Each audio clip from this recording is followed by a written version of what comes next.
Hello, Krusty Crew. Well, I don't know what to call you guys, but hey chat, how's it going? It's me, it's Highserk once again, call me Hi. I see a few familiar people hanging out, and how do I do this? I haven't done this in a little bit. It's been a few days. I haven't streamed in a few days, and it's completely my fault. If I streamed a little bit more often, I'd probably feel less off-keter right now. Yeah, as you can see from the title though, we're going to be playing a little bit of, well, Witch of the Holy Night. If I can actually add that to the category, I don't think we have a category right now. Witch of the Holy Night.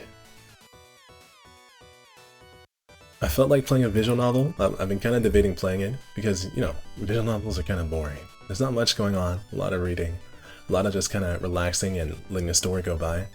But it's just something I really want to play. I guess content warning, because I have to. It looks like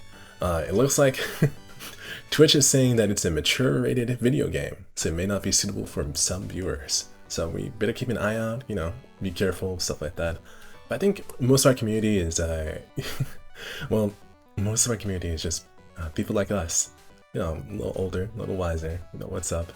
But we're just gonna go ahead and enjoy Witch of the Holy Night and start right now. Why not? No need to take it slow. We'll go ahead and do it.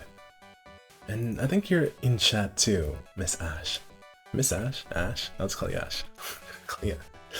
I'm finally streaming again. Let's get started. Yeah. Let's make sure the game is running right too. I think it should be, but hold on. And I hope I'm not too loud. My microphone is more sensitive for some reason, I've noticed. But I hope it translates well to me sounding clear and the stream being more enjoyable.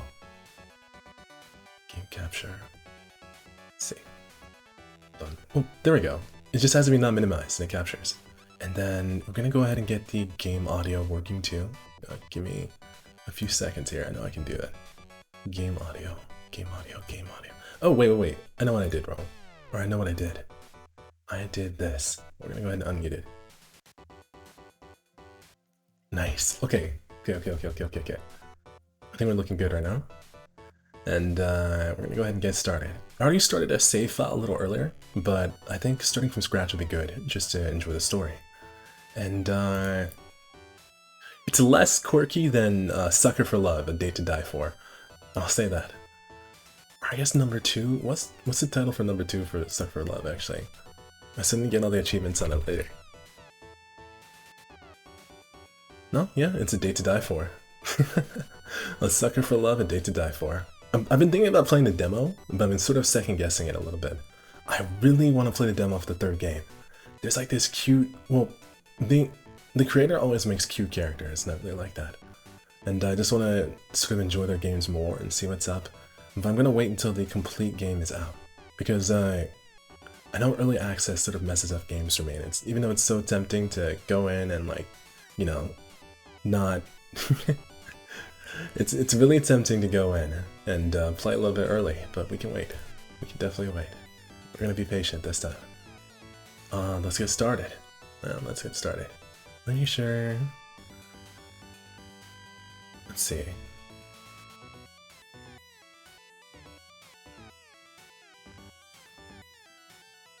I think I goofed up. I know, Ash, I know you're here, but I probably goofed up like your browser monitoring or wherever you're watching me from, because I refreshed the stream a few times, so it crashed. Go ahead and refresh the page, it should be up now. Just for you. But yeah, let's go ahead and get started. I also need a way to watch chat too. Do I need to use my phone? I might have to. Just so I can read what you guys are saying. But I'm gonna go ahead and start the game now. Ooh, wait. Our music is still playing in the background too. Let me go ahead and turn that off, yeah? My bad. That's my fault. Okay. And now, it should be playing properly now. I think I can. It should be playing properly. My pocket. Okay. It was a winter's day 8 years ago. The solemn morning when she understood the value of life for the very first time.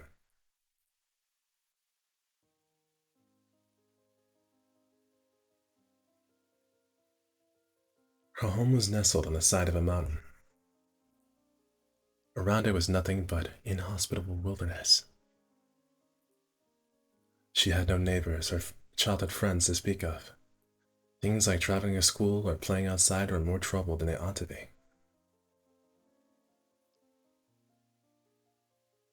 Oh, hold on, I once made a mistake. Indeed, its pure water and bright stars. With its pure water and bright stars, it was a place rich with memories both frustrating and halcyon.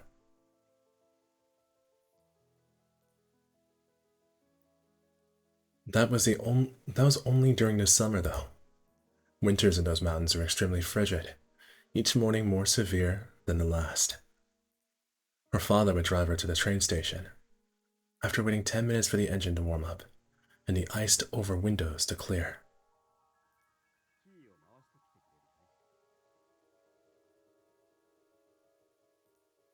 Her father would save her his morning coffee, leaving her to venture outside and rev the engine.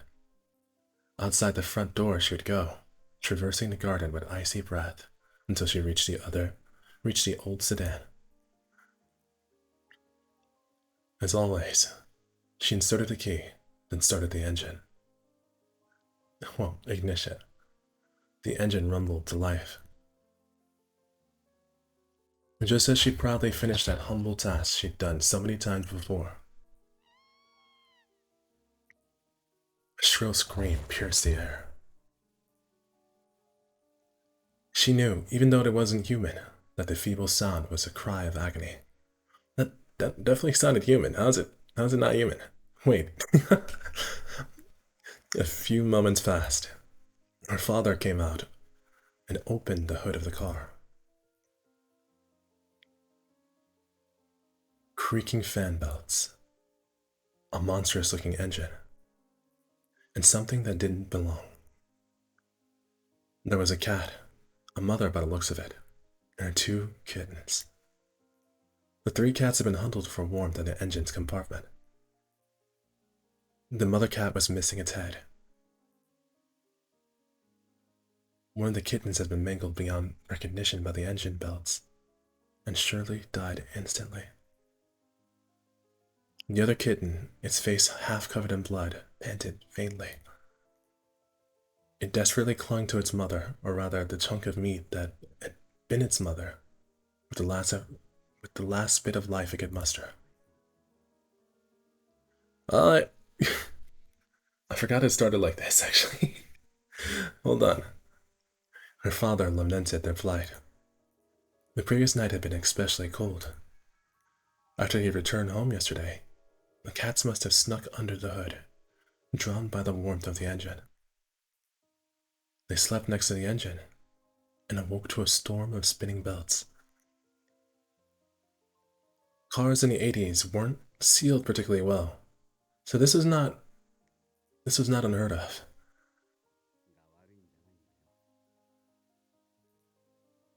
Her father's voice seemed distant. She could only make out a small tuffle of kitten's gray fur. The rest of it was caked in the blood of its mother and brother. I can see its skull. The fragile life of a speckled kitten. Trembling and possibly blind, it continued to nuzzle against its dead mother's chest.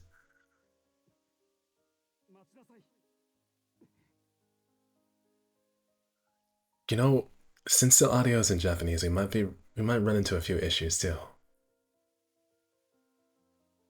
I'm hoping everyone's reading, but if I need to read those too, let me know. She took the kid into her arms and ran deep into the mountains to her grandfather's house. Was it because she was overcome with the her regret? Or was it the shock of grief? Years later, she still wasn't sure. Fighting back the welling tears, she burst into her grandfather's workshop. Her grandfather was a magician who could do anything. She'd never seen magic. She knew that magic was a fantasy straight out of fairy tales, but so was her grandfather. She had to find him. Ash, hey, welcome, welcome. I was waiting for you. I This might be weird compared to the last few things we've done. It's kind of similar to A Sucker for Love, A Date to Die For. It's just a visual novel. The anime for this is coming out soon, so I wanted to play through it finally. So this is kind of a self-indulgent stream because I know visual novels, at least if they're not Sucker for Love, they hit a little differently. They definitely strike people a little bit differently. She was the only one who could help. Let me see here. I have trouble. I'm bad at pronouncing things, so you're gonna have to forgive me. Forgive me just a little bit. Just a little bit. Let's see. The title of the anime is. Well, this game is called Witch of Holy Night. But I think the official title of the anime is gonna be.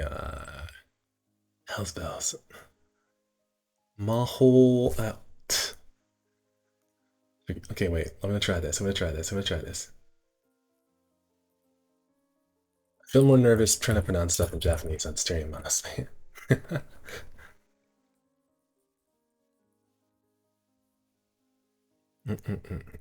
Oh, here we go.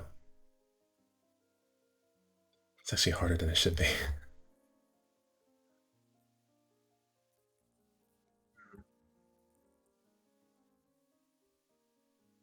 Oh, here we go.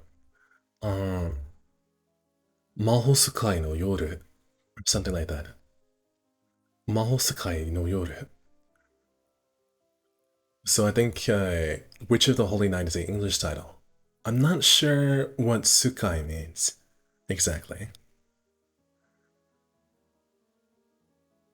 Maybe a bit of forgive you give. I hope you forgive me. I'm I'm a clumsy guy, so you're gonna have to forgive me pretty often.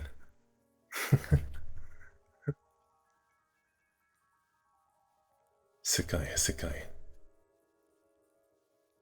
No Yoru. It doesn't quite make sense to me. But I'll probably look into it a little later, or we'll find out what it means as we play the game, I guess. Sukai. Mahosukai no Yoru. Wait, I can figure this out. I'm nosy now. I want to figure out what it means. Alright, let's submit this.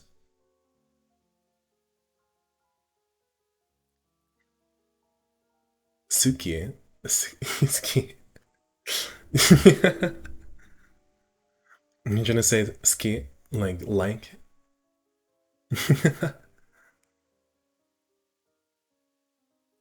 I didn't know you know a bit of Japanese. I say if you even know even a single word, you know a little bit, because that's a single word's a starting point. Wait. Let's keep playing. I'm getting distracted. I suppose you want me to alter this kitten's faith. Ski. Oh, the cave dwelling magician said indifferently. This kitten needs our help, she pleaded. Whether it was a simple task or a Herculean labor, her grandfather would not say. He simply granted the girl's childish wish, like a machine. Ski, he's saying he likes you. アッシュは好き。本当にめっちゃ好き。Like ski though. Well, I'm cringing at myself. I can't do it. But he's probably saying he likes you. He's definitely saying he likes you. He simply granted the girl's wish, like a machine.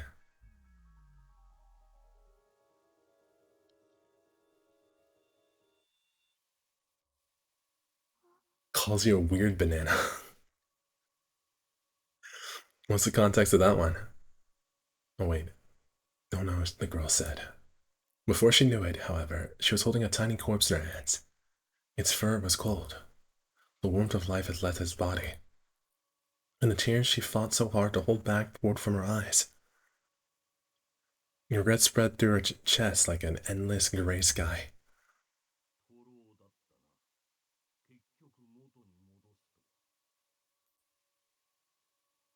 Her mind struggled to come to grips with what had just occurred. The last 10 minutes were a total blank. Who she met, what she had known, it was all as if it never happened. The only thing she was sure of was that life, once extinguished, could never return. Is someone there?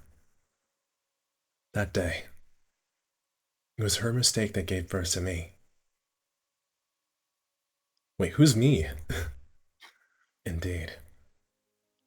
Whatever occurred that day, it was a day of nostalgia and longing. You should ask him what he means sometime. Sometime, just a weird banana. A weird banana. That's new to me. Oh, to say that in Japanese, it'd probably be something like him banana ka. Him banana. No, what what about you is a banana exactly? I I don't think I'd use banana to describe you.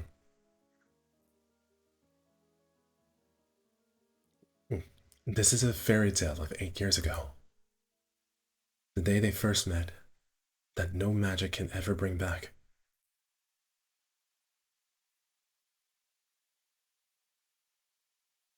Oh, here we go, here we go. Kinoko Nasu, he really likes flashbacks for some reason.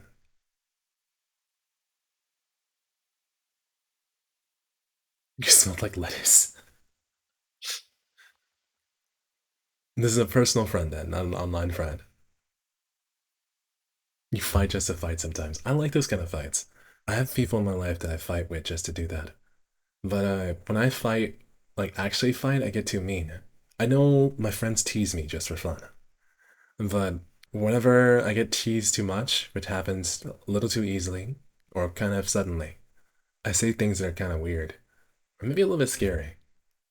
I only certain people I can enjoy fighting with without getting too crazy. Oh, meeting him in October. I'm excited for you. And that's a maybe though. I realize that it's like really easy to visit people. Like sometimes like flight tickets are like $50, like from like Atlanta to Texas or something. So I feel like if you just pay a little bit of attention and keep your eye out, you can technically visit anyone. It's actually kind of cheap. It's a little bit cheap. It's not bad. You do have to take a week off though. But at any time, we can just like buy a ticket, fly to another state, and visit someone for a bit. I think that's nice. Ooh, arrogant and greedy and able to destroy. I must be a wolf. I don't have regrets. There's no looking back.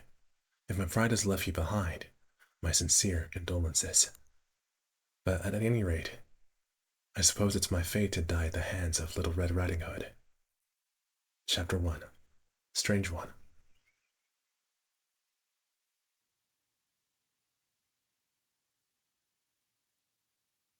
Ooh, I see, I see.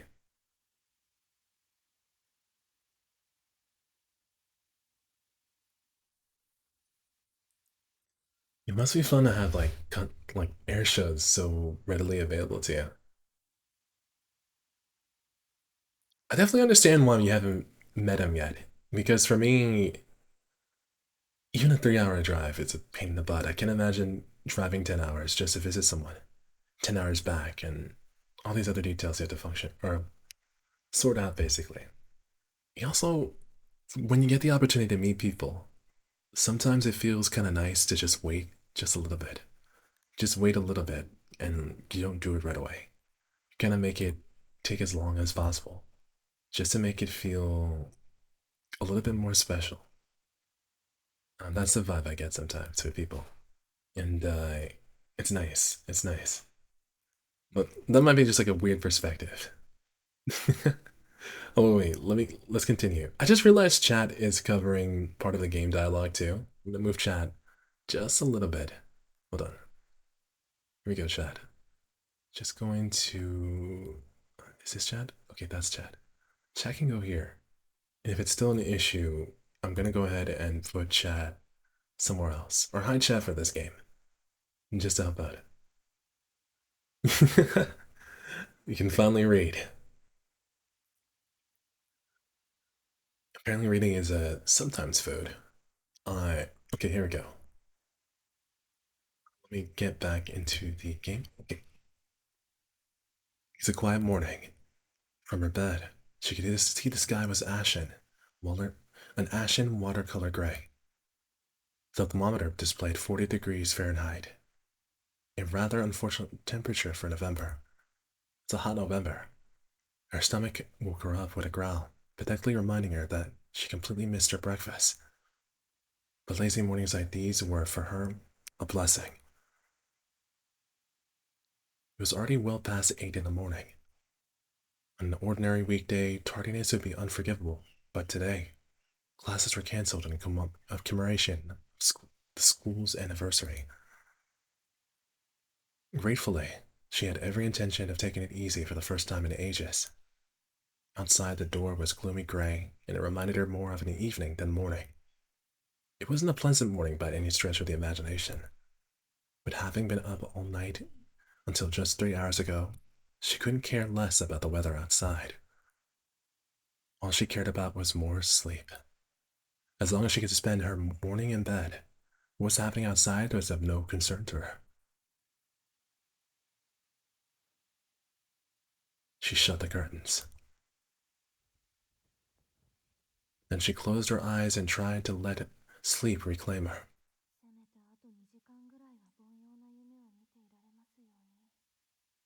I'd like to, she just liked to dream for another couple hours.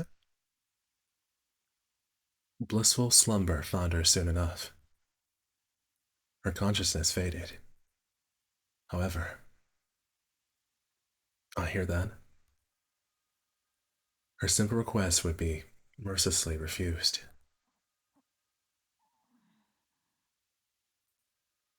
A faint, shrill sound lingered in her ears. It was the unmistakable ring of a telephone. Much to her chagrin, her eyes popped out of habit.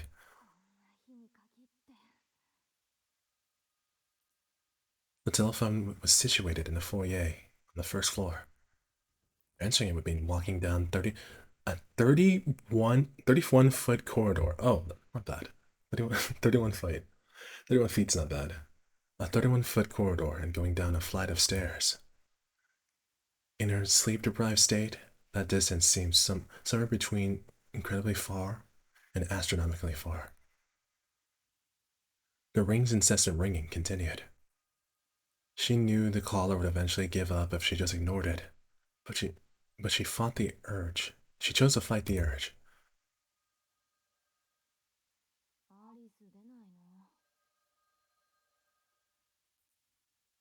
She thought her housemate would get it, but she soon had abandoned all hope. The realization struck her that her housemate did not have the day off from school. Did not have the day off of school and was likely in class at a pretentious little hilltop academy. The caller proved incredibly persistent. That persistence made the volume of the ringing seem even louder.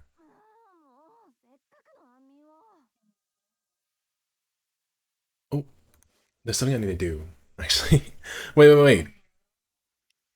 My headphones are dying. Hold on, I need to plug them in. Well. Let's get this done. Get it done. Get it done. Hope you guys can't. I hope you can't hear that. My headset's really annoying. It does this thing where like it tells you it's charging, tells you it's disconnecting. Sometimes it resets. Sometimes like turns itself off. It thinks it's cute, but it's like a little bit. It's a bit of a pain in the ass. Actually, I'm gonna do myself a favor real quick. I think this should be okay. Maybe. I'm gonna go ahead and hide chat for now. Okay, chat. Well, I'm gonna shrink chat. I'm gonna shrink chat. I'm gonna shrink it for now, and I'll decide when I do it in. So chat, you go. It's so tiny. I'm gonna leave chat alone. Okay, wait. I'm gonna turn chat invisible after all. Okay, there we go. There we go. And now, hold on.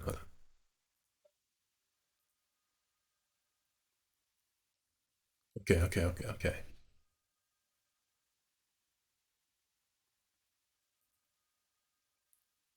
Let's continue. She left. She was left with no choice but to get up, throw a top on, and leave the room. Your ghost. She rubbed her hands together to warm her numb fingers. The mansion's heating system was inadequate, to say the least, which meant that winter was the very worst of uninvited guests.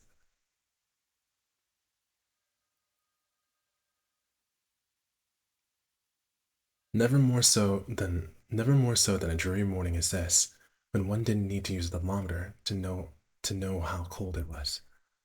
The mansion sat in the mountains and was surrounded by dense forest. Winters always arrived here first, but moving on to nearby towns. Before moving on to nearby towns, you know, I should drink some of this coffee I have here. I'm curious about this friend of yours, Ash. I wonder who's better between me and him when it comes to speaking. Probably him, honestly. I'm I'm a illiterate monkey when it comes to speaking speaking Japanese. Everything I know is like within 18 lessons of studying and a bit of anime. That's about it. 6 years? He's probably like really good then. 6 years. 6 years. He rubs your nose in it too. 6 years is crazy. I wonder how many kanji he knows. 6 years of studying? Six? Does he plan on moving there or something? Or does he just do it for fun? Wait, the robotic ring of the telephone reverberated through the long hallway. He writes well too? Yo, okay, I haven't gotten that stage yet. I'm truly illiterate. I just want to learn how to yap at people and talk. I want to have strong yapu and be very good at talking. That's my goal when it comes to Japanese. After that, if I can't read, no problem. I think not being able to read will be funny. I'll sign a funny contract and then I'll end up in uh, a black company somewhere or something like that. End up in a black somewhere. I think they call it kuro or black, one of the two. He and your friend Lolo are heading to Japan next year. They're gonna get you some cool stuff.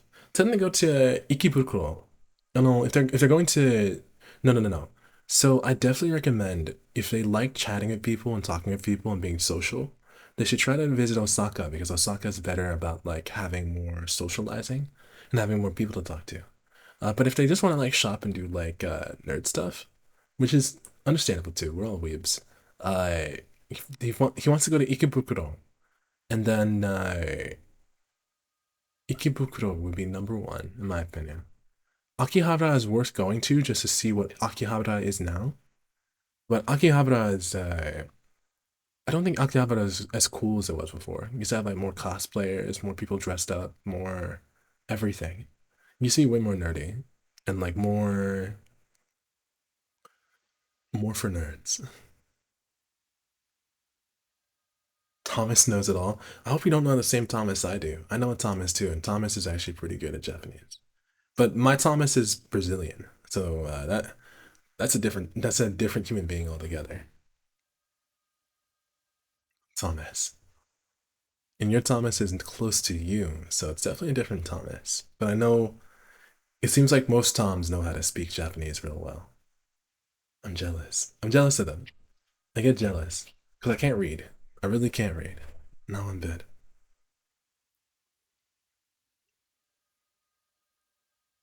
He wishes he was Brazilian. I see. I think I wish I was Brazilian too. TBH. I think it'd be fun to be Brazilian. Well, I don't want to live in Brazil though. I don't think I want to live in Brazil, but being Brazilian sounds cool.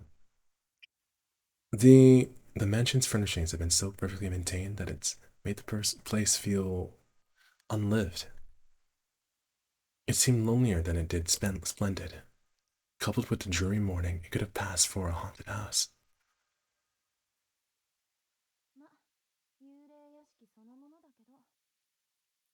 It's a haunted house.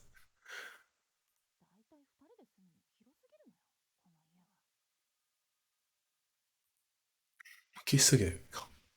It's a little too big. She counted more than 30 rings since it begun. The caller had either had a lot of free time on their hands or had a good understanding of the house's circumstances. She had a strong hunch it was the latter. The window above looked out onto a gloomy sky.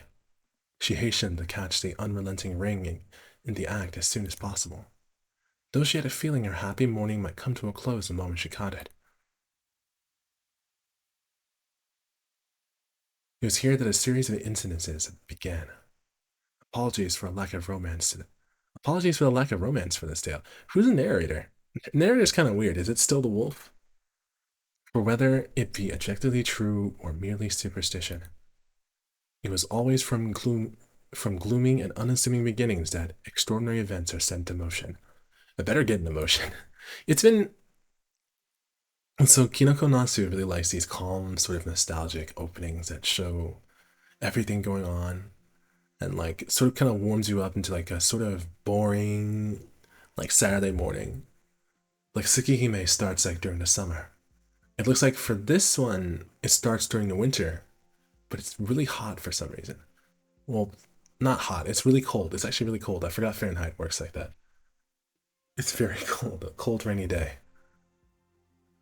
And then so if Tsukihime starts during a hot summer, then which of the Holy Nights starts in a rainy winter?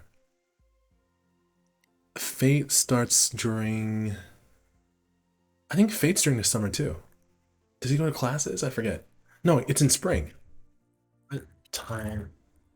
Year?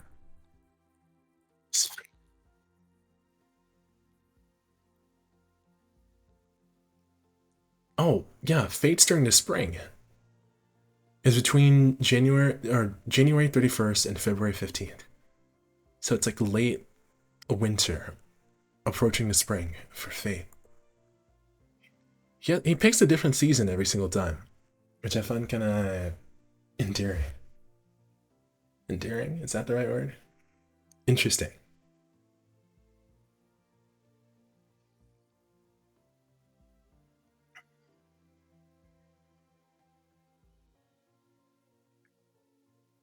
No, this guy right here is definitely like my favorite Japanese author by far. It's kind of nerdy. I don't have like a favorite like book per se. I have a favorite visual novel, but I need pretty pictures to actually read the book. But they're really pretty pictures. They're hella pretty pictures. I'll say that. That's why I like that.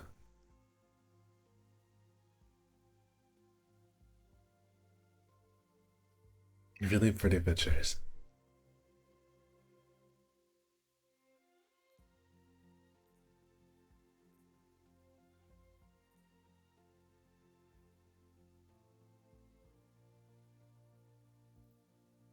Oh, wait, I messed it up. Hold on. Is it still showing the picture? Something's not right. Wait. You don't have a favorite Japanese author? I mean, most people, not everyone does. Wait, video capture is messed up. Let me try to fix it.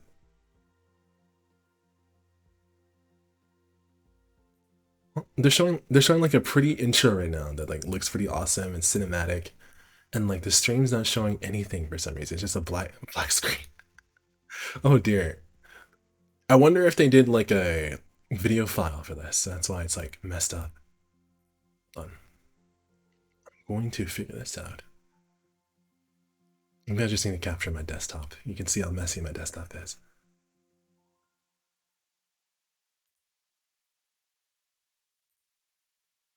Now it's working. I guess the stream does not get to see the cinema opening for this novel. I'll probably post a link at some point. Man, that sucks. By design, it just does that.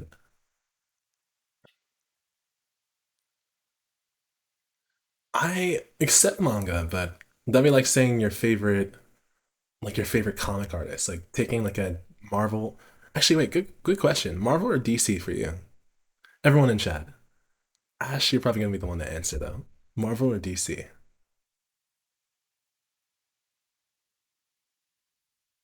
The rain subsided somewhat by the time she reached the school gate. Sunlight seemed to be playing peekaboo behind the clouds in the distance. Marvel. Okay, yeah. I definitely like Marvel more too. Marvel. Actually, let me talk about DC. DC is very.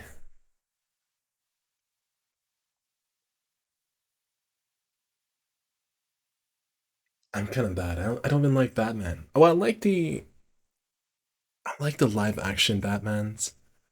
Every Batman I've seen and enjoyed has been something that I don't regret watching, and has become a part of me essentially. Like Batman: The Dark Knight, or the old Batman movie where what was it? What's his name again?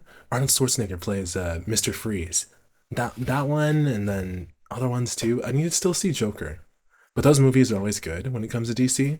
But DC comics are so dry. They're really dry. I think DC comics are dry compared to Marvel. Clooney, Clooney, Clooney.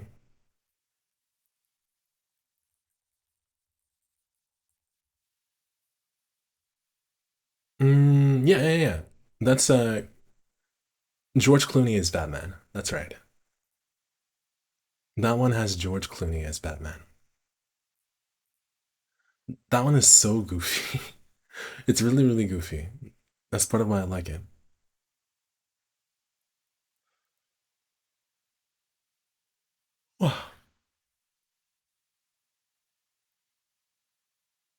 And Tommy Lee Jones is Two Face. Jim Carrey as the Riddler is so shocking for that movie, but that's how it is.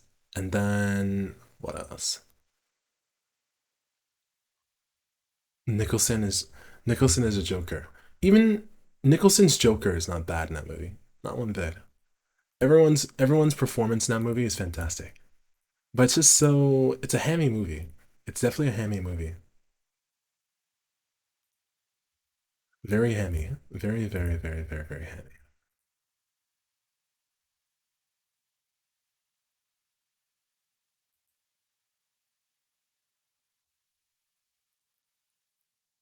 Hold on, I'm actually peeking at something over here too. Oh, huh.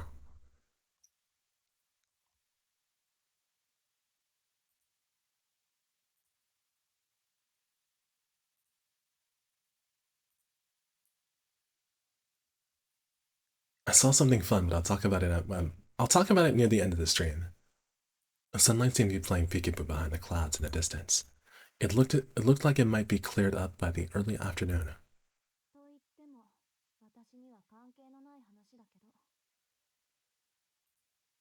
The weather reflected her luck. On top of being forced out of the house at an early hour, she had to suffer through a winter rain. I'm getting a bad feeling about this. The sinking feeling that she had only grew as she passed through the entrance and headed inside. So she got called to school. It didn't show us, or it didn't show her answering the call or the context of the call. But it looks like our girl got called to school and she has to do something. She didn't encounter any other students along the way, nor did she see anyone taking part in club activities either. The reception desk to the facility room read faculty closed. The school had given all the students the day off, except those explicitly summoned like her, a fact that irked her more and more as the minutes passed. She opened the door to the facility room and headed toward the desk that she visited a number of times before. The man at the desk wore a plain shirt and suit that was nonetheless neatly pressed. Slim framed glasses adorned his face, giving off an amiable yet cunning air. The mild-mannered image of this mid-20s man presented Clash the cigarette he smoked. I love the aesthetic of like, it's bad, but I really like the aesthetic of a teacher just smoking a cigarette. It kind of reminds me of like great teacher Onizuka or just someone who is doing something bad that they shouldn't be. But usually those people just hide off in a corner and do it. And they tend to be the most grounded people. They're very responsible for some reason. He didn't appear to have noticed her. She closed the door with a bang. Showing no response to the sudden sound, Mr. Yamashiro lifted his head.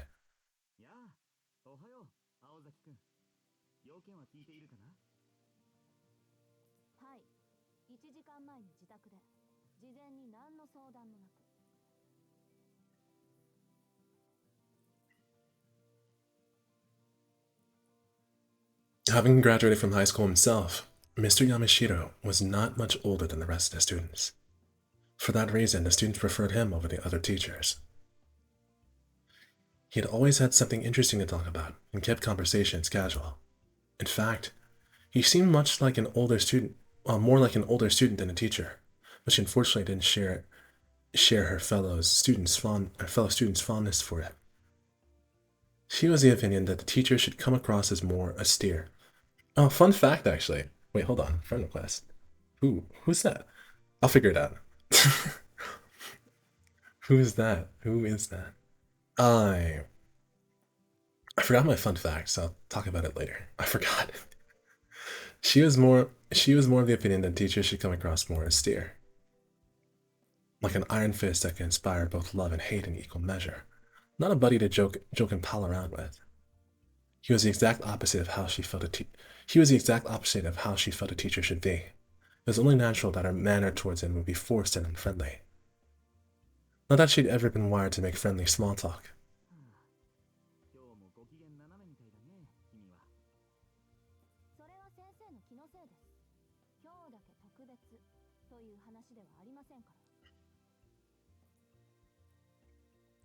The matter-of-fact answer matched the displeasure displayed on her face.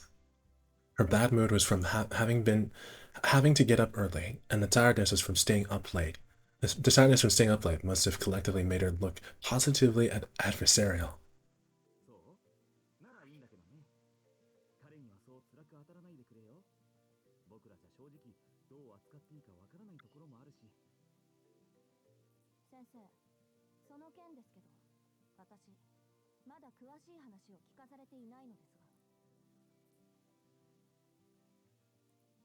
As Mr. Yamashiro met her piercing eyes, he finally understood the reason behind her tone, and slowly put out his cigarette.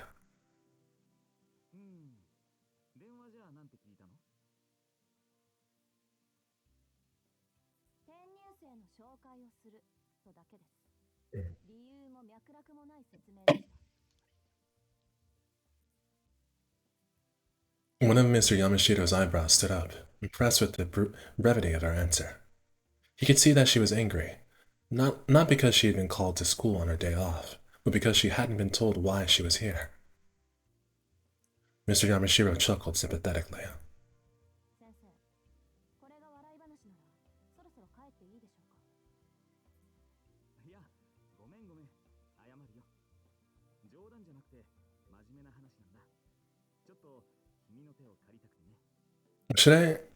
Should I read what they're saying, or should I just give like a spark notes of what they're trying to say to each other? I don't know how to do this. I'm trying to decide like what fits best.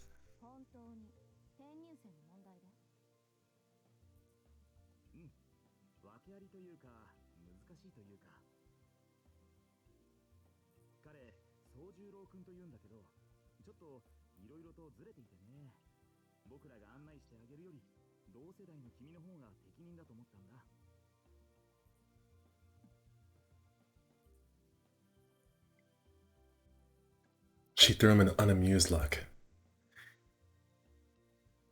He was negligent of them to be pushing teaching duties on her, but she did wonder how exactly this transfer student was peculiar. We just let the voice actors do it. They're speaking another language though. But okay. I think I agree with that though, even with the language barrier. Maybe he meant the students had behavioral problems or were difficult somehow. But peculiar, she didn't have the slightest idea what that meant.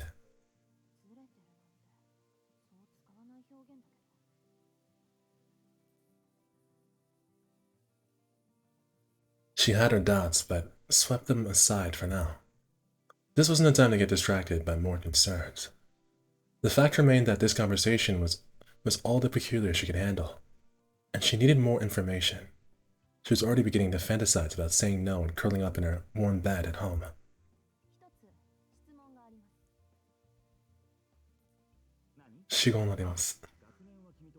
What?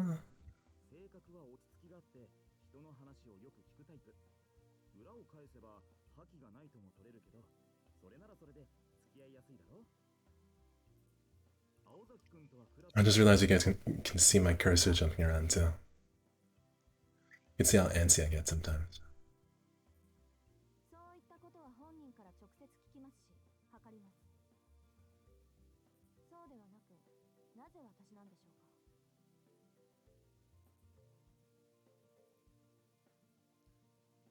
Though her tone was still stern, it was clear she was willing to cooperate.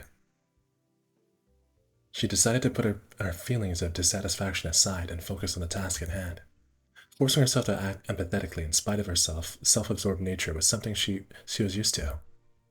Paradoxically, this force of will was also the reason teachers put so much faith in her. To a point. At times that strength shattered expectation, and on other occasions they were left with no choice but to treat it like a natural disaster, and weather until it passed. That's how Mr. Yamashiro had come to deal with her over the past year.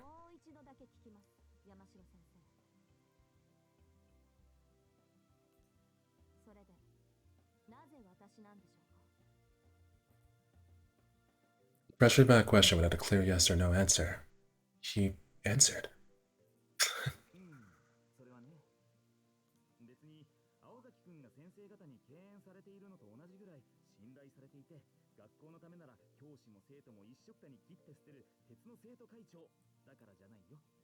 I always pick out certain parts of a sentence and not the whole thing. I like that intro, like, let me think about it. それはねそれはねそれはね he sounds more masculine than I do, though. I sound like a dork.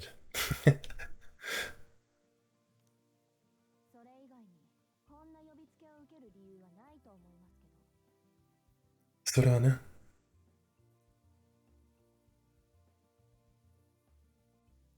Her eyes did not hide her disbelief as she glared at him. Strength far beyond an ordinary 17-year-old girl, coupled with the youthful beauty of one. Mr. Yamashiro let out a slip of a genuine smile, admiring the miraculous balance of qualities.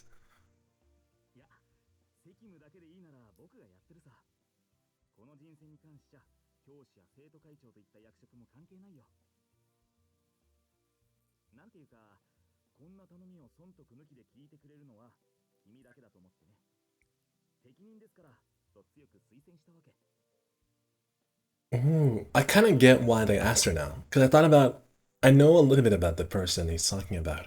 And she's probably the best person to ask for him. And it becomes obvious as you continue along. Like, she still has a rotary phone.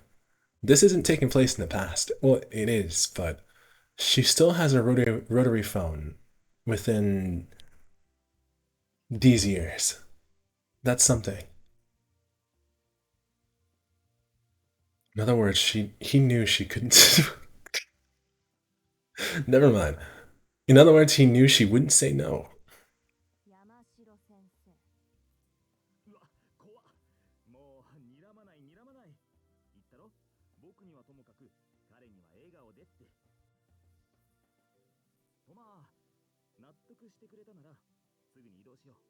もう随分待たせてしまっているからね。それと、雨の中ご苦労様。帰りはもちろん車で送るよ。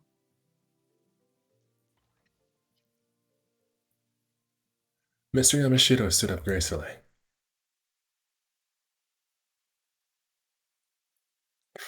This is a weird sentence. It narrates it and stops. I'm good, thanks, she replied, before turning and walking out of the facility room.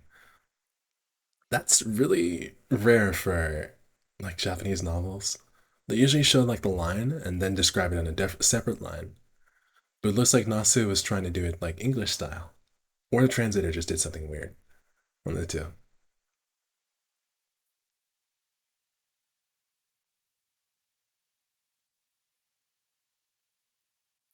He'd been waiting outside for an hour. While he did, the rain shower lightened into a drizzle. His mind wandered as he listened to the sound of the raindrops.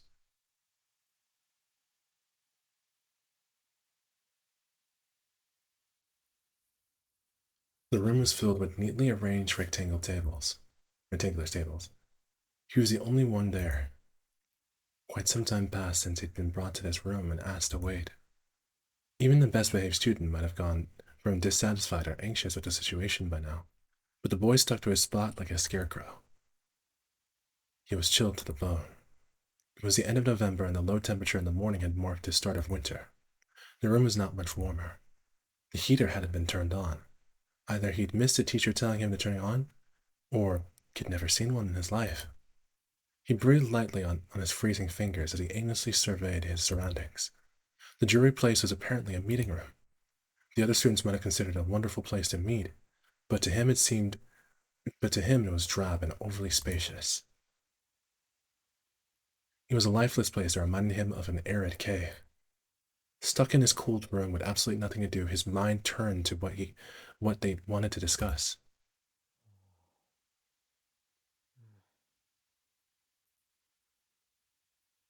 Unable to come up with a solid answer, he returned his attention to the sound of the rain. The rain hardly resembled the rain in the mountains, though he could still recognize it, barely. Its smell and sound was harsher, but at the end of the day, the rain was still rain. So even this world, alien as it was, could have something in common with the mountains. The trivial detail perked him up a little. He liked how the town looked soaked in rain. Naturally, he preferred sunny weather, but he liked the rain in its own way. The fog from the rain soaked up the scent of the soil, and reminded him of home. It was times like these that he was able to numb the anxiety the city gave him. But then he let out a dissatisfied sigh. How pathetic. He'd already been here 2 weeks, and thoughts of his hometown still made him sad. Perhaps feeling like he'd been perhaps feeling that he had been unfair to his new life. He composed himself and continued to wait patiently. As if having a passion for distractions, his attention returned to the sound of the rain once more. Waiting like this didn't seem to be particularly hard for him. He quietly endured the numbing cold, and the hour alone with calm, deep breaths. As the saying goes, good things come to those who wait. A strong point of his or not, he was astonishingly patient. It was certainly helping him out in this moment.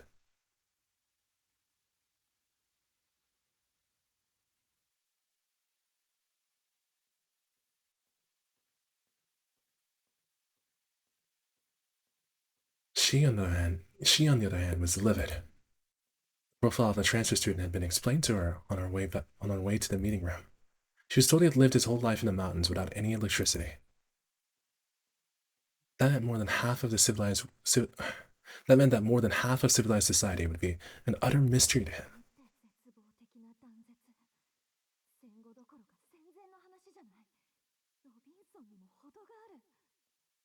What's a who's a Crusoe? Robinson Crusoe. I gotta look it up. Maybe I'm being dumb. I think the author's being weird. Oh, It's like Castaway, a little bit. Spending 28 days on a desert island. That's like an entire lifetime. She had every right to be angry. Crusoe. Oh, Robinson Crusoe. Not bad. I'm dumb. I'm telling you, I'm a little bit dumb. I'm just a bit dumb. His village had apparently remained isolated in the mountains for many years. Contact with villages in the footsteps of mountains only occurred once a month or so, which is unfathomable in modern Japan. Although expressways in uh, Japan, although the expressways in Japan Rail, the old national railways, now span the country like arteries, it wasn't entirely impossible for mountain villages like his to exist. It's kind of like Hiroshima. Hiroshima, apparently the Hiroshima airport's kind of. I need to not curse. This is gonna be on YouTube. It's gonna be on YouTube. Kind of messed up, kind of isolated, kind of in the middle of nowhere, kind of hard to get to. But you couldn't imagine how someone born of such circumstances would think or live. 電気がないって村に行き渡っていないだけで公衆電話ぐらいはあったんですよね。なかったそうだよ。こっちに暮らすようになってまず驚いたのが電話だそうだし、電話って便利ですねなんて真顔で言われてね。そういえばそうだなぁと再確認させられたぐらいだよ。She shot us sideways.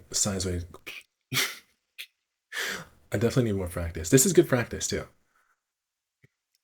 She shot a sidelong glare his way as he laughed. It seemed the naivety of a country boy had cheered up Mr. Yamashiro a bit. 駐在もいないってことか。うちも実家は山奥ですから、電気が通っていないのはありえないとは言いませんけど。そいつ、学校も知らないんですか？うん。どんなものかは知っていたそうだけど、実際来るのは今日が初めてらしい。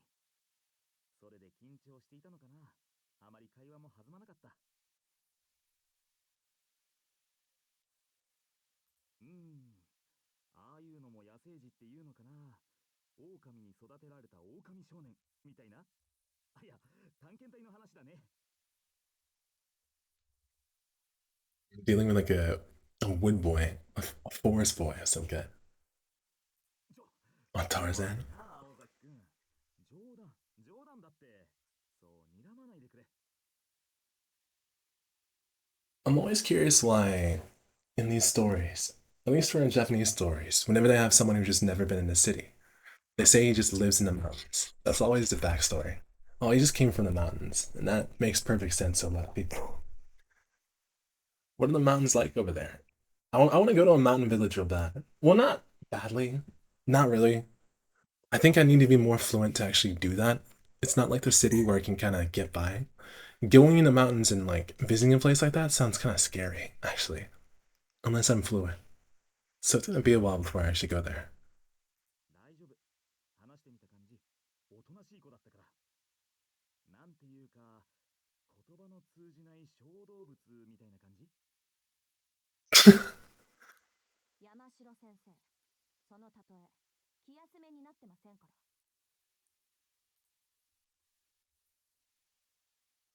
ら。She gave her a blunt reply. She tried to simulate in her mind what life without electricity would be like, but the thought made, it took but the thought of it took her sour mood from bad to worse.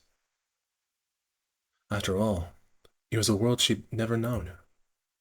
She could understand why teachers had given up. She too wanted to give up and return to her warm bed, but her good-for-nothing pride was holding her hostage. Not only did the teachers believe she was up to the task, but she also believed she could do it. It wasn't easy to go back on her word, no matter how bad things looked after the fact. She walked along the hallway, the rain pattering in the background. The meeting room was already in sight.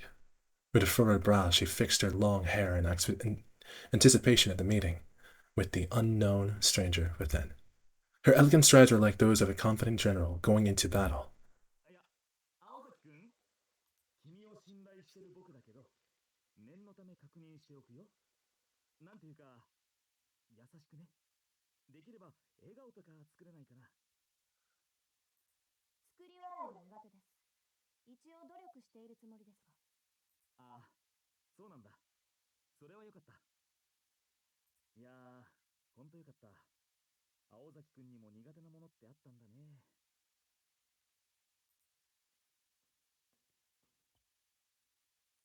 Mr. Yamashiro's shoulders slumped the second they reached the meeting room. As she put her hand on the door, his eyes seemed to say to her, "Be nice, please." This only made her more irritated. 分かってるわよ、愛想が悪いってのは。でも笑顔なんて意識して作るものじゃないんだし。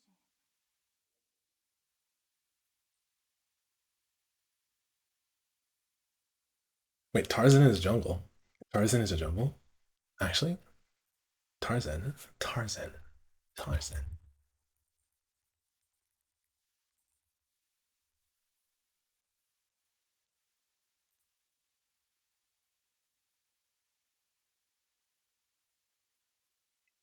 Oh, imagine that. Tarzan is the name of the jungle, actually. The fictional unnamed coastal rainforest in equatorial West Africa. Tarzan. Tarzan is named after the forest he's from.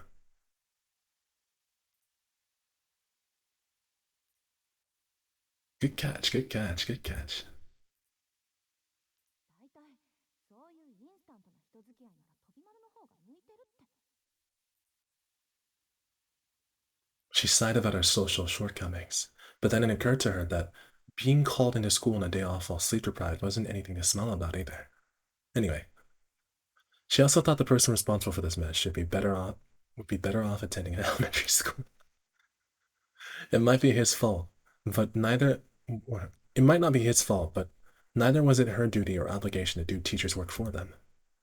At the very least, he could have used their brains and organized this on a normal school day. Another complaint she wanted to voice later. いや、というか敵。なんであろうと敵。悪いけど、上場酌量以前に敵。Shinteki though. 間が悪いのはお互い様っていうか、ほんと、なんでよりにもよってこんな忙しい時に。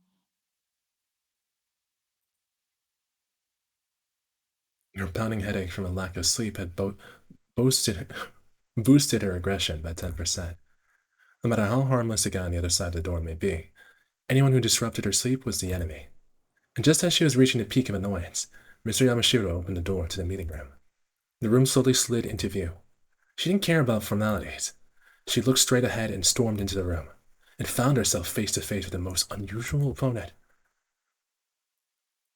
Before we can go on, let's see it from another perspective, turning back the clock just a bit. Just a little.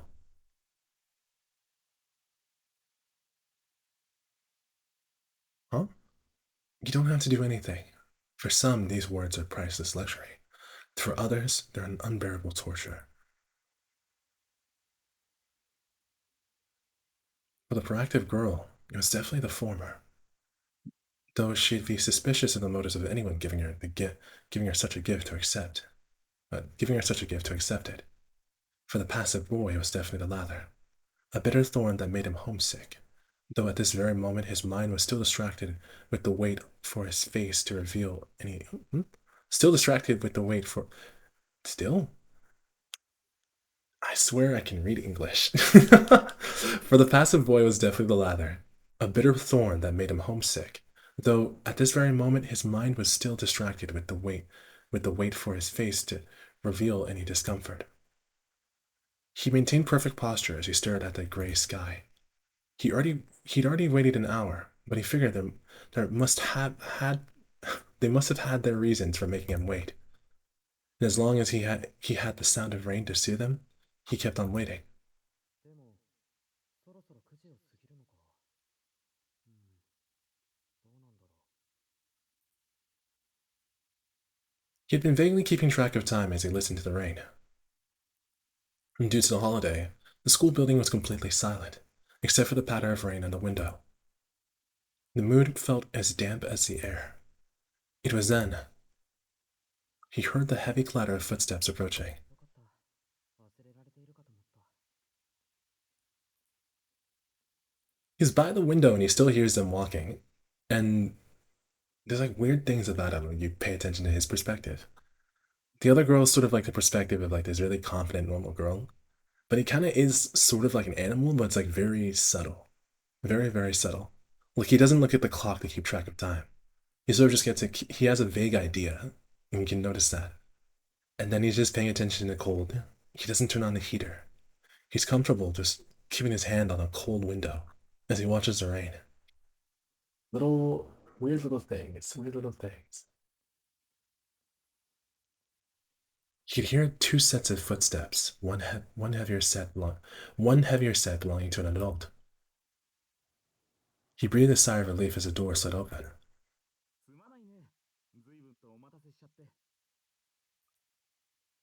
And I noticed that from her perspective, there's background music, but from his perspective, there's just nothing, just silence. The first person he saw was a man wearing glasses and an awkward smile. That was Mr. Yamashiro, the one who brought me here. あれ Oh, that's Mr. Yamashiro. いないんですか？ひどいな。話し相手になってあげてと言ったのに。Mr. Satanaka ran away. Mr. Yamashiro scratched his head, looking incredibly fraudulent. Maybe I'm just tired. I haven't been sleeping well recently. I think I'm gonna fix my sleep pretty soon. I'm tired of my current schedule right now.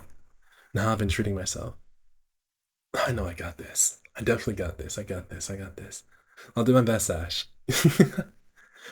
How's bells? And then from behind him, with a tight-lipped expression that made it clear she didn't want to be there, a dark-haired girl with a determined look in her eyes appeared.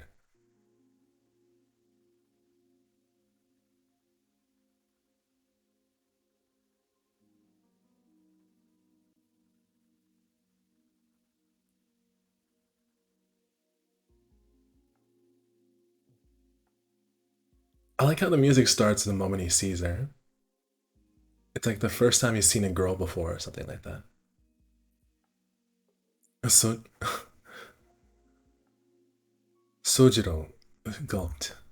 The sound of rain in the window faded into nothingness. That's when he knew. This is how he felt. This is how it felt when time stood still. What?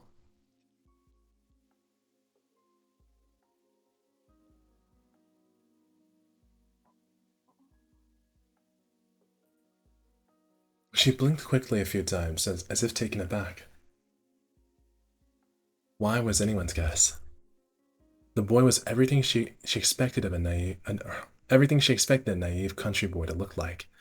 However, she felt something she couldn't understand.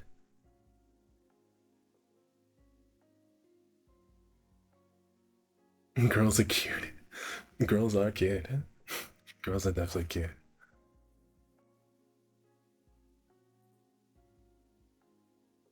His eyes widened slightly as if taken aback. The reason was obvious. Putting his feelings into world, putting his feeling into words was a different matter altogether. So we'll never know exactly what he experienced in that moment. Some of these translations are weird. I keep expecting like different words and I go through, so it's messing with my brain. It's messing with my brain just a little bit.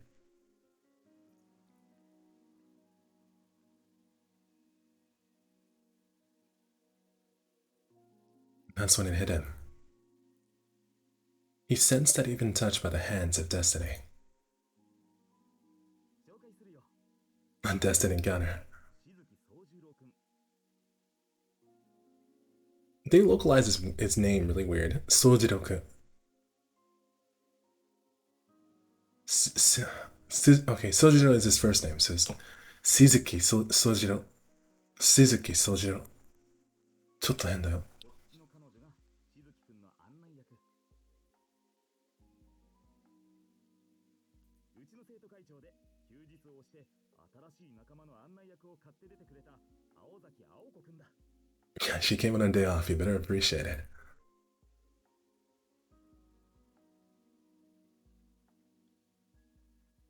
His voice and the sound of the rain seemed distant. This is how they first met. Such was their start, for better or worse. like an ephemeral beauty of fireworks.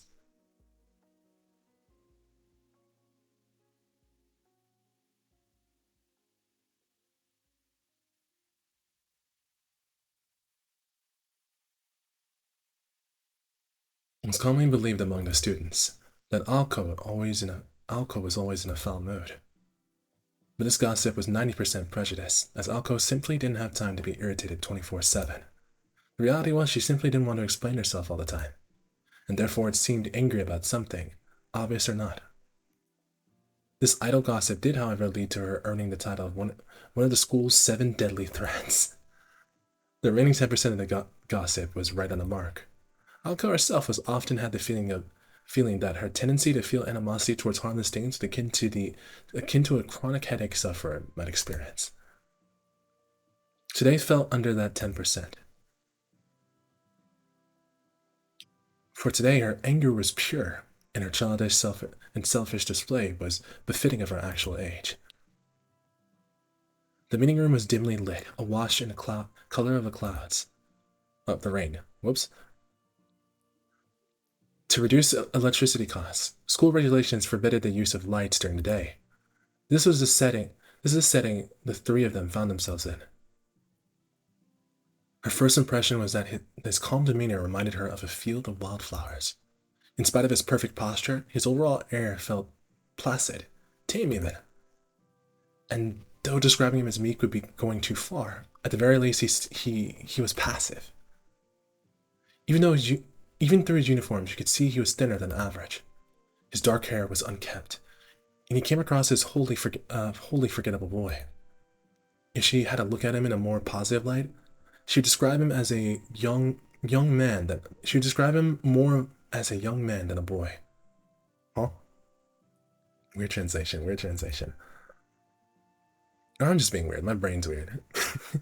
Forgive me, Chad. My brain's weird. It was his calm demeanor that made him seem more mature. Was that the cause of Aoko's reasonless reaction even? He seemed almost too at home in the meeting room. She was left with an impression that it was her and the teacher, not this outsider, who were the guests here.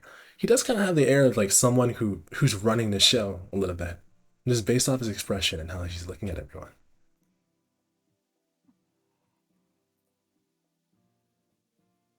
She felt an unidentifiable agitation building inside of her, as if she, as if her, boy they, almost as if her right to be here was in question. Alko felt herself raising natural defenses.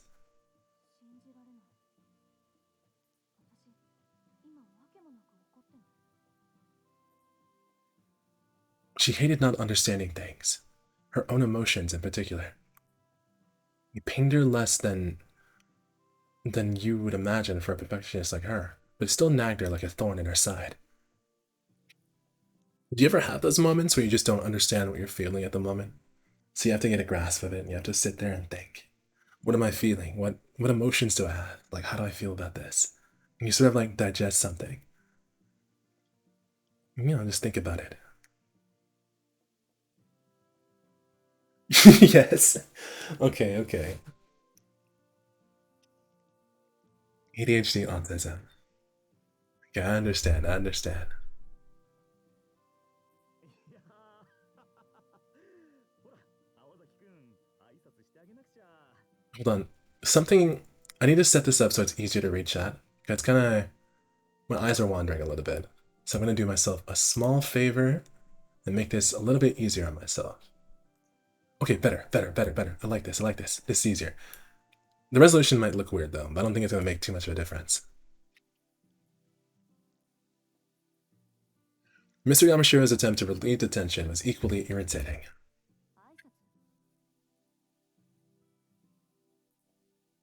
After casting a nasty glance in the teacher's direction, Alko turned to face the boy. From an outsider's perspective, it might have looked like a stare down. But in that instant, the culmination of her emotional state hurtled toward the innocent boy and skewered him.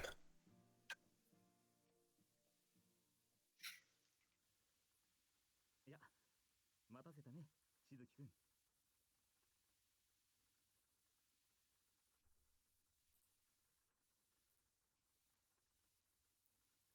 Hearing his name, Sojiro came to his senses. His stunned gaze shook loose. He took a deep breath to clear his head. Chalking it up to nerves, Mr. Yamashiro broke out a smile and turned to the girl standing beside him. 紹介するよ。彼が転入生のしずき宗十郎くん。で、こっちの彼女がしずきくんの案内役。うちの生徒会長で休日を押して新しい仲間の案内役を買って出てくれた青崎青子くんだ。 I think it's fun when it comes to your own emotions. I feel like it's sort of fun when you don't understand yourself sometimes. Like, I feel like trying to unravel yourself means that, like, there's more to yourself than you might have thought. But I hate, like, when you review everything in your head and then you find out it was something pretty simple. It makes you feel kind of dumb. I have those moments a lot, though. I have those moments pretty often.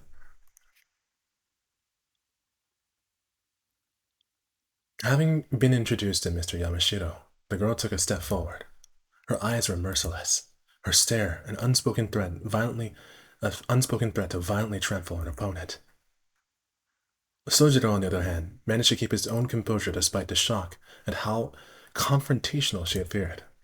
He'd never been greeted quite like this before, but supposed mistakenly that this is how people treated each other in the city. The exchange must have looked quite dramatic to an onlooker. A girl ready to brawl, an earnest country boy desperate to understand. It was a murderous limbo, especially for anyone in the room with them. Like Mr. Yamashiro, for example. While he thought he'd made the right decision in choosing the honor student to help him out, she was in an indescribably bad mood, and the tension in the air was undeniable. It was at this moment he realized his failure. His realization had come far too late. One false move and this girl whom no problem was too large would become a storm that would rock the very foundations of the school. Just as the almighty Joker card could bring either fortune or disaster, the sole teacher who had been present at the time would come to bear the blame for the scandal that ensued. イケてる。二人とも気は合うようだね。それじゃあ、僕はこの辺でいいかな。 Mr. Yamashiro laughed nervously as he crept toward the door. 僕は職員室にいるから。 He's just gonna run away. This bozo is just gonna run away from everything. I think it's more fun to stick around and see what happens a little bit. But I think maybe I'd do the same thing with high schoolers. If my high schoolers are being a little weird, I'd probably run away then. It's not my problem at that moment. Hold on, I'm gonna play with the resolution a little bit. Try to fix it up. If I get it just right, I'll be able to focus. I was distracted earlier because I kept looking at two different monitors, so it was a little bit hard for me to keep track of everything. Okay, there we go. Perfect. いいかい、青崎くん。くれぐれも、くれぐれもだぜ。生徒会長としての度量の広さを、この際僕に信じさせてほしいかな。 Watch this bozo run away. Let's go. Mr. Yamashiro left, leaving the two in a locked-eyed stare. One in which one set of eyes was doing all the glaring. All that remained in the room was an artless boy and a crossed-armed guarded girl.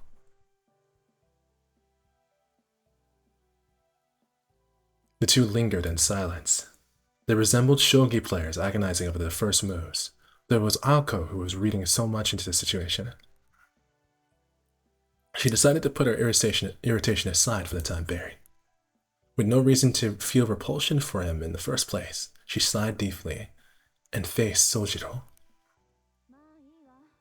山城先生がヒルアンドンなのは今に始まったことじゃないし。それで、あなた名前は？ Her tone was nothing if not reproachful, though he had done nothing to offend her. But the boy failed to pick up on it. He's kind of like you know how like people are sort of painted by their environment? He's like a blank canvas in a way.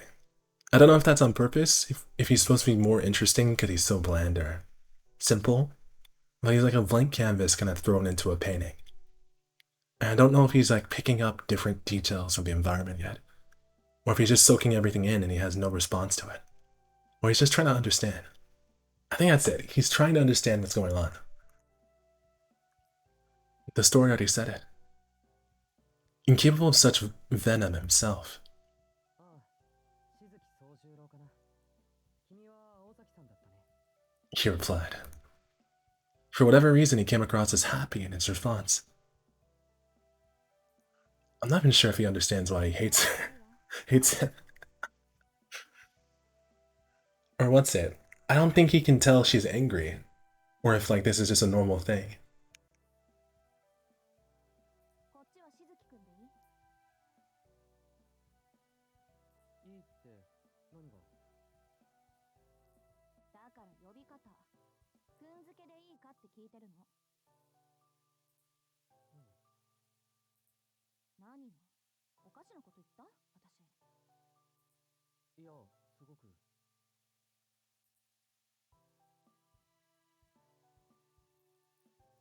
The boy responded immediately as if it was a natural response, but quickly second-guessed himself. いや、いいんだ。ごく一般的なんだろう。しずきくんで頼む。君は青崎でいいんだよな。Why does it do that? Whenever I trail off to the right, it makes the text disappear. I think it thinks I want to see the artwork, but I just want to get my cursor out of the way. よろしく。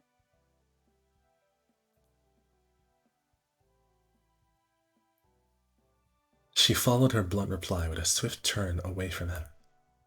While she was hardly thrilled at the prospect of the task at hand, it had been entrusted to her. It was her personal policy to see it through to the end. 悪いけど、優しくしてあげる気はないから。時間も惜しいし、手早く行くわよ。それは助かる。やっぱり時間は大切だ。Alko's blunt rancor was lost in him once again. I don't think he perceives her anger.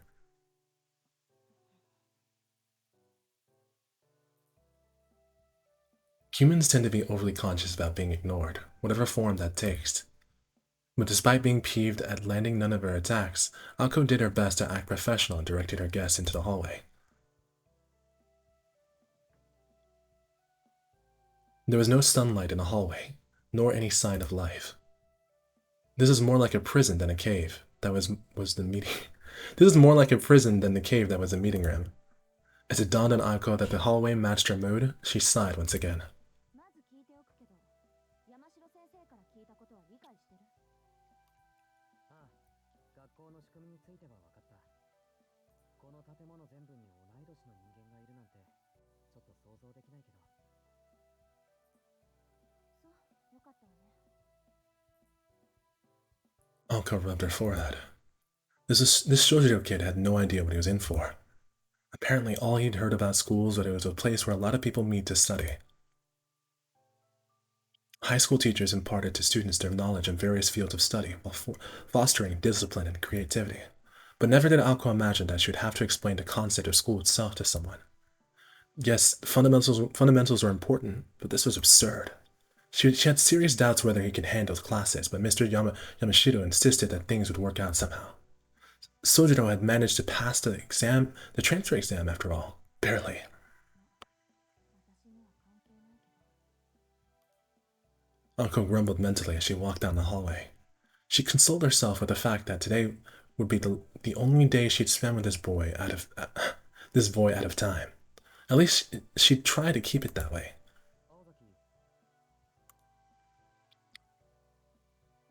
He asked, calmly trying to get her attention.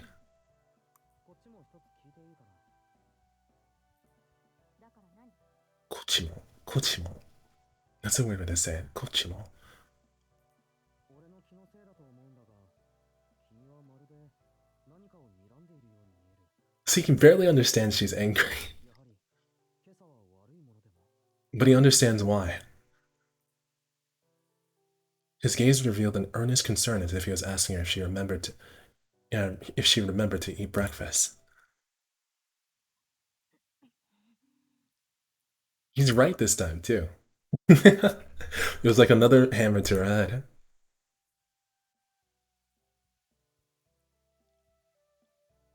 It was true that Alko had been glaring at Sojiro the entire time. Glowing red-hot daggers, in fact. Not just at him, but the universe. Even on her best days, her roommate used to remark,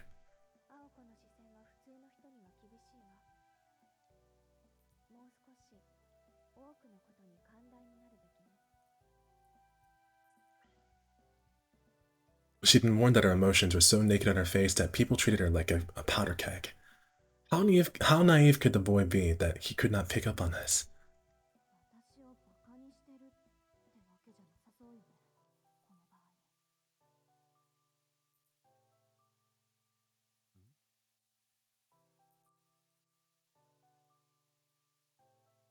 Even she found her own attempt to reassure herself unconvincing.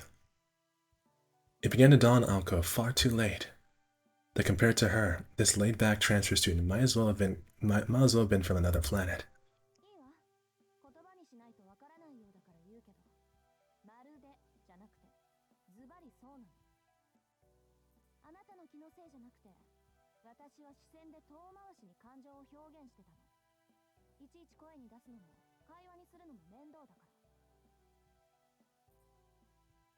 In response to her words, the Martian clapped his hands together. The Martian.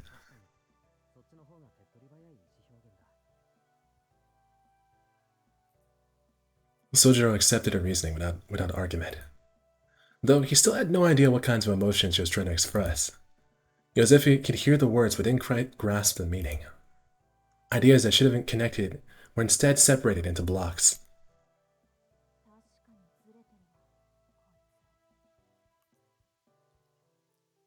Mr. Yamashita's words made sense to her now. What was odd about this boy was way beyond naivety. A stranger in a strange land he may be, but he was only civilized to forgive him. What a weird sentence. A stranger in a strange land he may be, but it was only civilized to forgive him some jet lag induced confusion. Huh?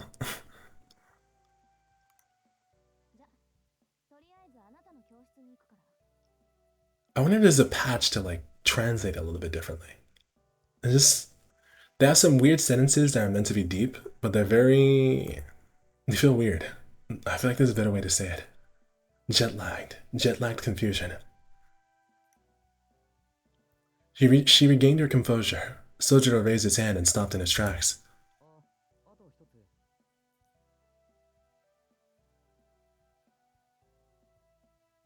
Alko waited for Sojiro to continue.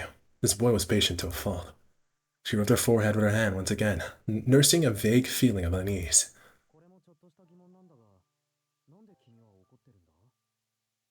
He doesn't even know why she's angry.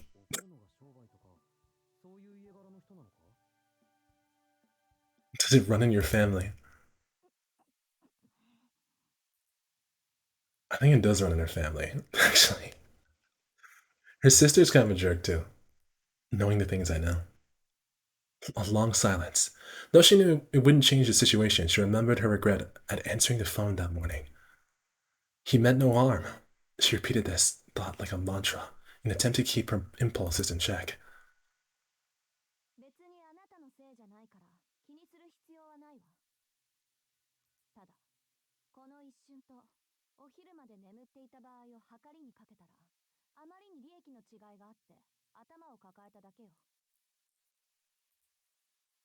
With that vague answer, she started to walk again, and turned her gaze away from this rude stranger named Sojiro Suzuki.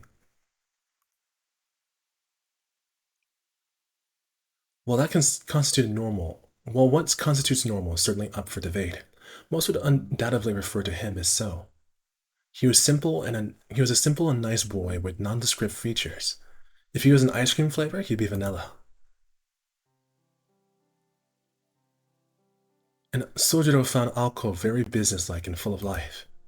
There was a certain purpose to her movements, as they began and ended in an orderly fashion. The way her finger raised when she pointed at things. The way she made her way across the hallways and classrooms. The way she would occasionally glance back at him to make sure he was keeping pace. Each and every movement was so impressive that he couldn't take his eyes off her. Anko showed him to his homeroom, Class C of the 11th grade. The room certainly displayed more of a human touch than the previous meeting room, but Sojiro was none the wiser to its function. Anko gave a brief explanation before they visited individual subject classrooms, as well as a gym, class, cafeteria, locker room, and school infirmary. Holy crap. Sojiro asked so many questions that much time passed before they reached the AV room on the second floor. Sojiro stopped, looking genuinely concerned. It's 21 to 1. It's 21 to 1 already.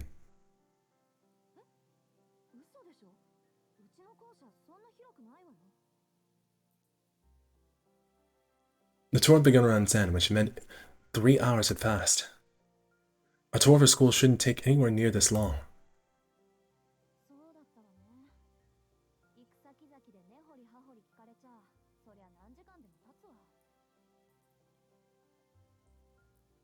Anko stared at Sojiro. She was being sarcastic, of course, knowing full well he'd never pick up on it. Is he? He looks genuinely sad. He looks like a kicked puppy. This poor guy, he's just like, oh god. Oh no, oh no, oh no. Wait, is everything okay? Hold on. He looks so much like a kicked puppy. He just wants to understand, like, what's going on. Why does this girl hate him? What's this happening? Why is this happening? Why is time passing so slowly? Or quickly? To his surprise, he looked down apologetically, unable to hide his dejection. He's broken. The guy from before was was nothing like earlier. Wait, what? The guy before her was nothing like earlier. In contrast to his once impenetrable veneer when they first met, she found herself feeling sympathetic. Momentarily at least, until her irritation returned in full force.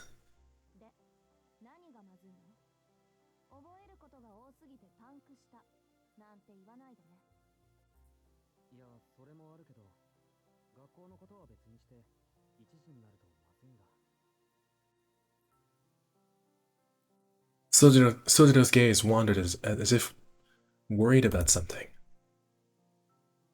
If he was worried about the weather, he would have a hard time seeing it as there was no windows in this hallway.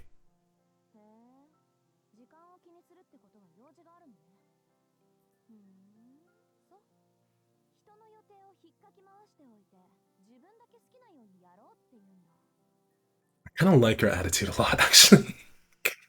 She's so mean. I like it a little bit.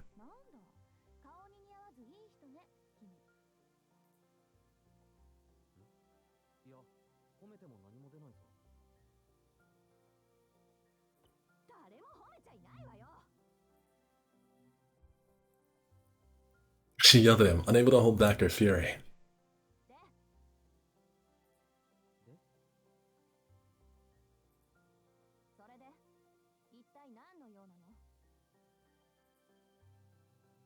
Sojiro's face lit up as if he finally understood what she was asking him.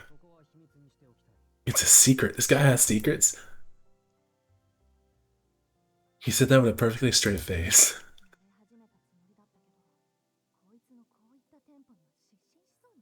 How does this guy have secrets? Wait. Her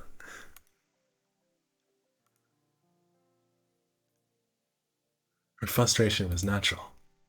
Still, she did everything she could to stifle her feelings and fake a smile. She took a step forward. Feeling the mood change drastically, Sojiro took a step back. He can sense danger. I want to keep going until chapter 2, but I know Nasu's chapter 1s are such slow burns. I like it. I like it a lot. Like, it's good, but it's such a slow burn. It's such a slow burn. It's burning so slowly. I can see the candle burning, but I'm watching the wax slide down. I can see what he's cooking, like, but it's like so. We'll see. We'll see. I know it gets awesome later. No matter how many steps he took back, she kept edging towards him. She was smiling, but he thought he could see the blood boiling beneath her skin. これ最後の質問にしとくわね。あなた私をからかって楽しい？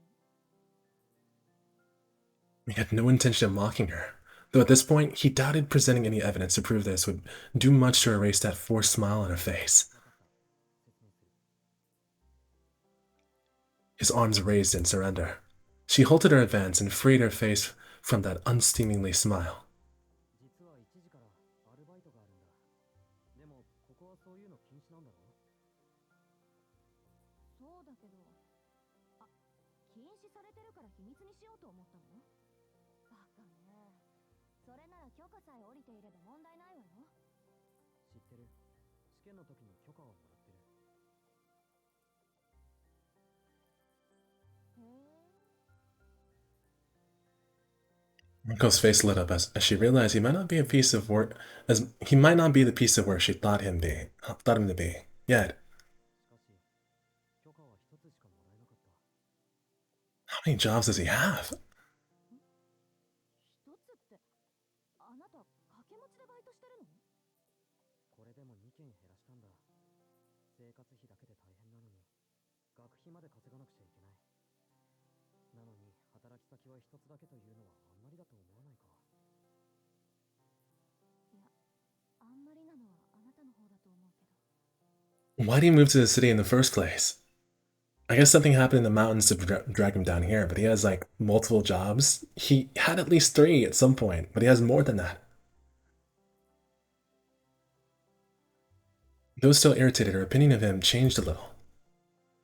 She was impressed that he was able to take care of his tuition and living expenses all on his own. She'd also empathized with having no time to oneself. Her anger began to subside. I'm laughing at myself. The words part-time job were about the last thing she'd ever expect to hear from this country boy's mouth. そういうことなら仕方ないわね。いいわ、行きなさいよ。事情は分かったから。青崎はいいのか？ She had no idea what his question meant, but she at least understood that he was trying to be considerate, which also took her by surprise. She figured he would be just as dense about people's feelings as he was about everything else. 別に私もこのまま帰るから。 First, though, she thought it best that they both stop by the faculty room. Mr. Yamashiro mentioned that the transfer procedures have already been completed, so all that remained was for him to sign off on her duties. 先生、案内終わりました。それはお疲れ様。しずきくんもお疲れ様。それで校舎を回った感想はどうかな？ありがとうございます。なんというかとても学校ですね。そうかそうか。うん、明日から頑張りなさい。 She had no interest whatsoever in the pointless wrap-up meeting. 山城先生のことは気にしないでいいわ。教え子に厄介なことを押し付けてふんぞり返っているぐらい職員室が好きなんだから、何時間でも待ってるでしょ。いや、Nanjikan. Mystery hours. Nanjikan. I guess that's how you say spending a bunch of hours doing something. そうか。青崎がいいんならいいんだな。 Nanjikan doing stuff. So then you use Nanjikan to describe a subject, and then you say doing things, lounging, relaxing.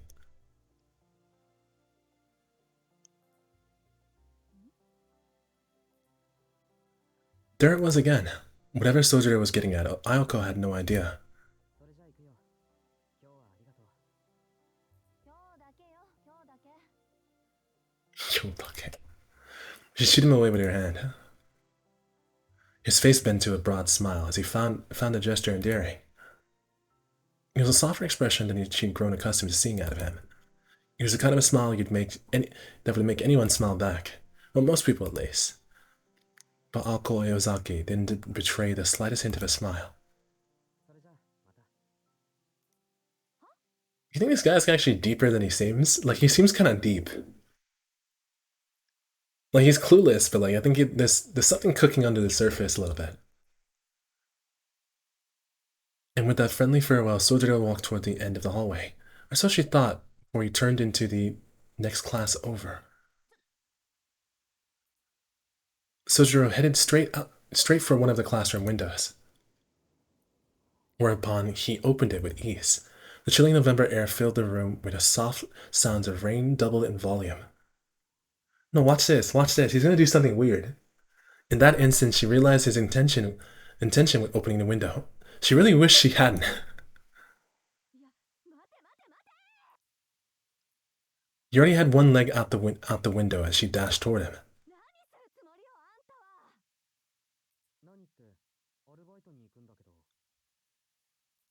その窓は人が出入りするところじゃないの。だいたいここ何階だと思ってるの？ She saw the light of understanding dawn in his eyes. 死ぬところだった。2階から降りたら危なすぎる。危ないのはあんたの頭。 Her insult went right over his head. あのね、こっちじゃ窓から人は出入りしないの。さっき言っとくべきだった。知ってるよ。時間がないんで慌ててたんだ。ありがとう。これからは気をつける。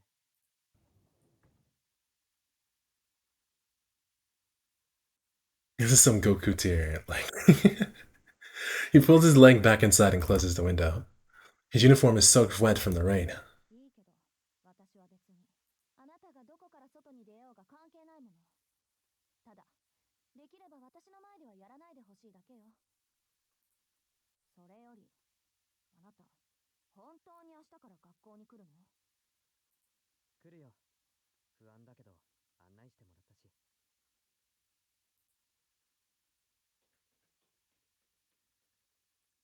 He bid her farewell before running away down the hallway.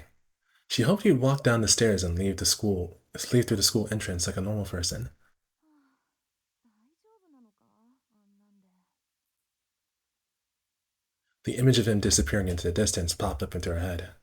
In spite of her ire, she had no intention of spending any more time with him, yet she felt strangely anxious. She couldn't tell if the feeling was fueled by concern or irritation. Why had she gotten angry with this insignificant transfer student in the first place? The strange day with a strange transfer student resulted in strange emotions. Her head tilted as she reflected on what should have been a more enjoyable day than an irritating experience she just had. いっか。どうせこれっきりなんだし。 The sound of the rain echoed quietly all around her. The gray sky seemed frozen in time. It was impossible to discern whether it was a morning or evening. Mr. Yamashiro and Aoko likely were the only ones left at school. The unlit classroom looked overly gloomy and ominous as Aoko stood in it alone. She pulled on her left sleeve. Her dainty, unremarkable watch showed it was almost 1 o'clock. 合ってる。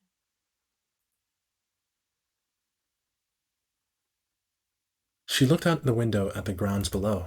She saw a boy in uniform running through the rain without an umbrella, a sight she must have seen before, but for whatever reason it affected her far more than she wished.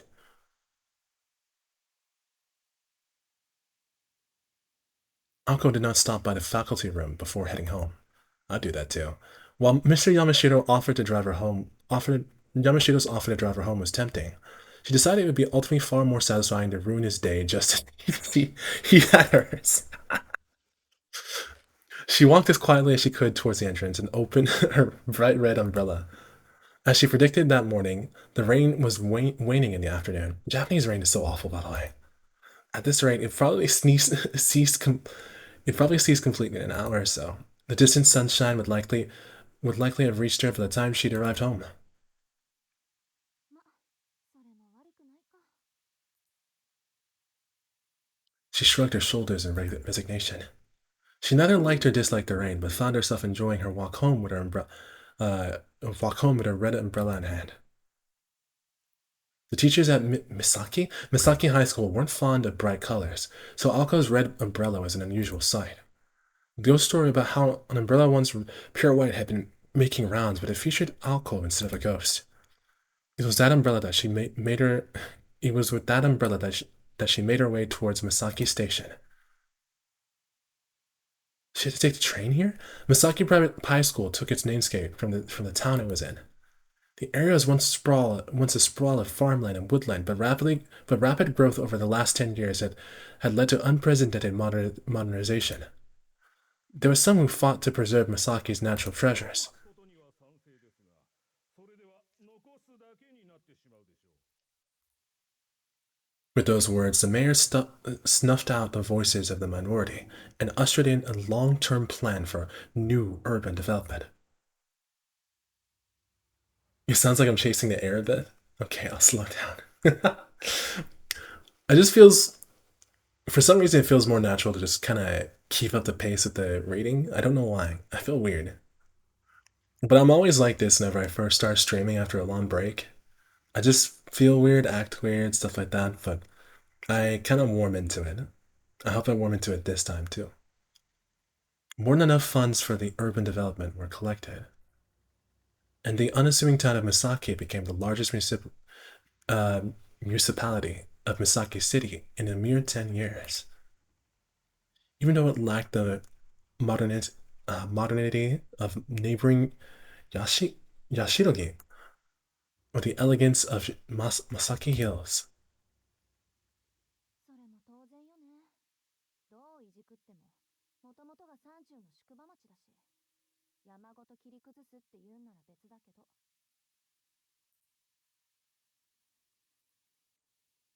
Urbanization has been contained to lower lands around the station, with most of the hills and mountains still standing as they did 10 years prior. The exhaustion of funds succeeded in protecting the old Misaki where citizens could not. It was truly an odd suburban town, welcoming an increasingly urban population with its vestiges of old country charm. Misaki High School was a private school established long before the town's current state.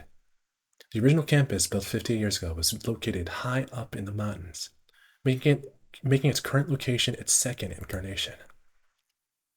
The path to the old grounds was not only steep and remote, it had an overgrown game trail with the passage of time. For these reasons, among others, Misaki High School had been shuttered until almost 20 years ago, where it received a donation from a department store chain that allowed for the construction of a new campus in the city. And thus, Misaki High School reopened its doors, the old woodland campus forgotten. In fact, most of the students attending Misaki High School were not from Misaki at all. The hardy and rustic people of this country town preferred prefectural schools to private ones. Truth be told, Alko herself was one of them. All she wanted after junior high was to move to Tokyo, where she'd hoped to spend her days touring her favorite bands on her way to entering a public university. But her hopes were dashed with her sister's departure. So here she was, walking alone in town with only a red umbrella to keep her company on what should have been her day off. 思い返してみると、私の人生ってなんか災難続きっぽい。Frustration evaporated into the cold December air. でもま、いっか。退屈だけはしないわけだし。With those words, her mood brightened a bit as she left the school in her wake. Wave.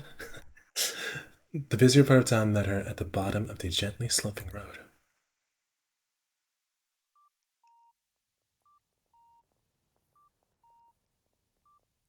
Can you guys see this in the attic? It looks like you can. Okay, good. That's good. Misaki's train station was brand new. Once looking no prettier than an abandoned factory, it had been renovated into a multi-purpose structure with large department stores on its east and west sides. When the department stores first opened, Alko and her friends had been impressed with the modern feel, but in time the stores too became dated. She had no shopping to do today, so she passed by them. 買い物がしたいんですか? What she really wanted to do was rest at a cafe, but she fought the urge, knowing her roommate would never let her hear the end of it if she frittered away her money.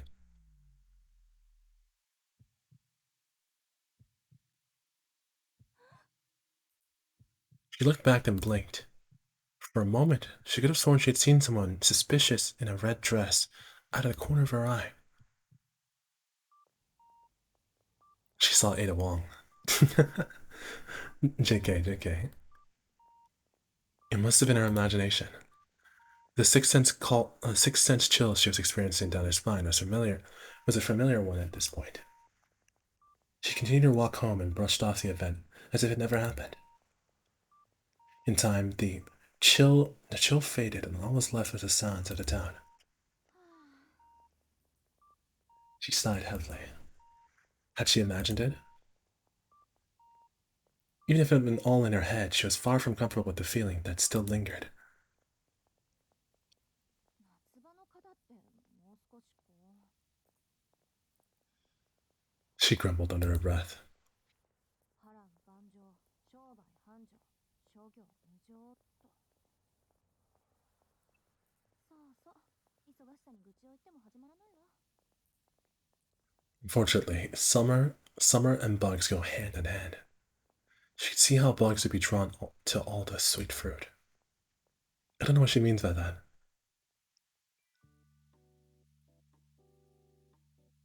Oh. We're cooking now. Chat, we're cooking now. Wait. This is the kitchen. Rancor, grease, and heat, the kitchen was closed for the time being. The lunch rush had come and gone, but one last battle remained, dinner time.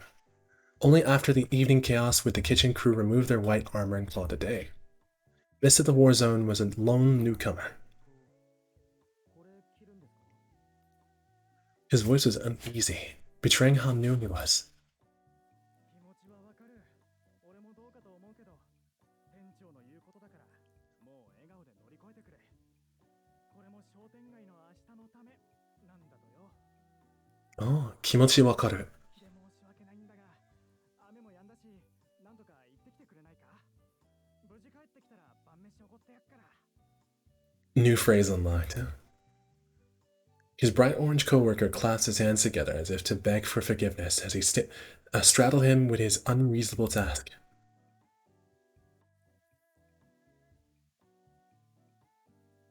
"10 years ago, Misaki City was a town of farm and woodland.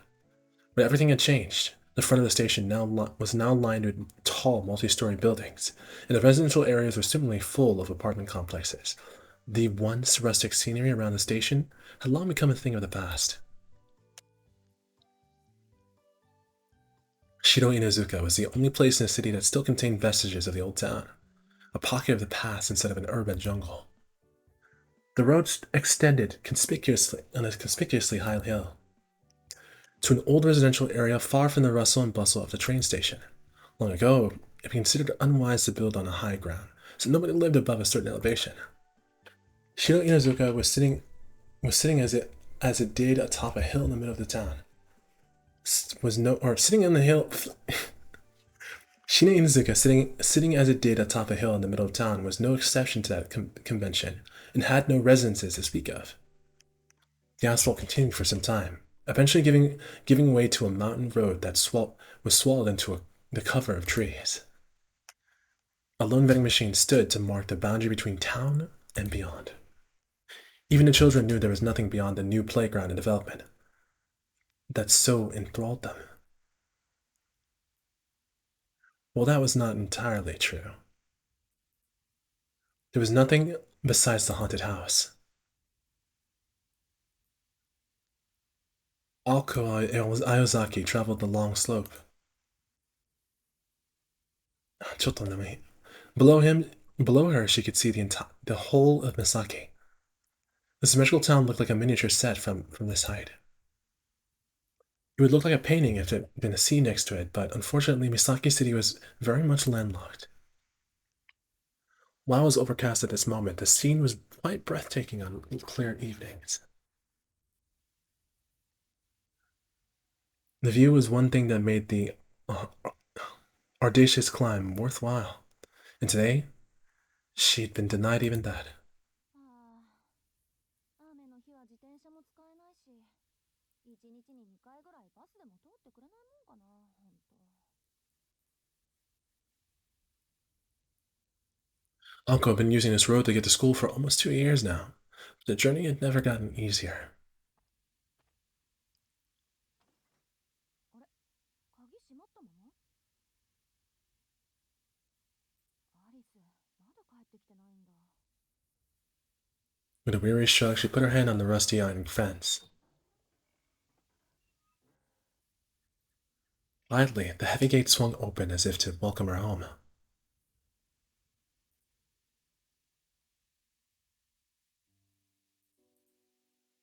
Wait, Ash and Chad? I'm gonna go ahead and take a quick break. A quick break. I'm gonna take a quick break. I'm gonna BRB. Because for some reason I'm just a little. Well, I need more coffee. I want more coffee. Stuffy back said. The coffee should help me out a lot. Because I'm kind of running out of gas just a little bit. Just a little bit. But I'm still here. I'm still here to chat. Da da da da da. Oh yeah, Ash, I'm taking a quick break. A quick break. I'm gonna be back. On a sec. This is the first time using the BRB screen, huh? At least for one of our streams. Hold on. Hydrate water too? I'll try. I'm not exactly a water drinker, but I'll try. I'll try to hydrate water. I'll do it. I'll do it. Maybe. Maybe. Even though I don't like water at all. Okay, be right back.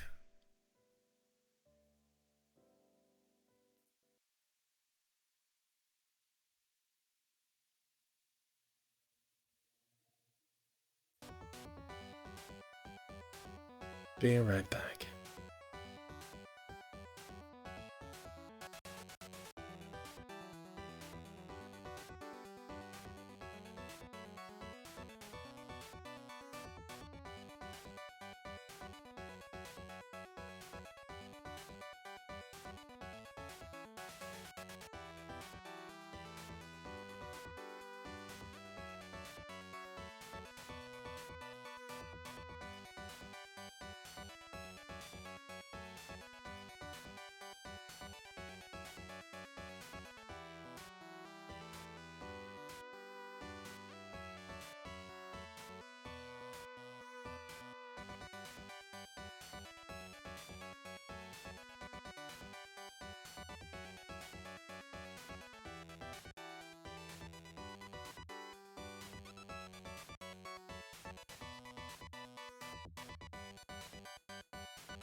Testing. Hello. Let me make sure. Okay, everything's working properly. She said you'd be right back. I don't think you'll be missing much though, but I hope you're back soon. Or hope you're lurking, hanging out. Alright. I'm gonna go ahead and continue, yeah? I'll continue. Let me see if you come out of the woodwork. Blah, blah, blah, blah, blah. Let's go. There sits atop that hill a haunted house. That is how the story much shared around town used to begin. But fresh rumors about the house sprung to life almost as fast as the town's modernization. Despite being dilapidated and abandoned for many years, lights can be seen inside the house at night. An angry murder of crows often gathers on top of the hill before mysteriously vanishing. Children get lost in the fog and are never seen again. Late at night, a squeaking sound can be heard all the way to town. This particular piece of slander, one uncle wished to discredit the most. The last rumor was an eye-catching luxury car that sometimes made its way up and down the hill. That's probably true. Wait, I'm sipping coffee. I'm gonna sip some coffee. Mm. Got some coffee. I had leftover coffee in like the brewer, so I went ahead and got some. And then I have a can of sparkling water too, but it's just sitting here. Was it? It's kind of bitter though.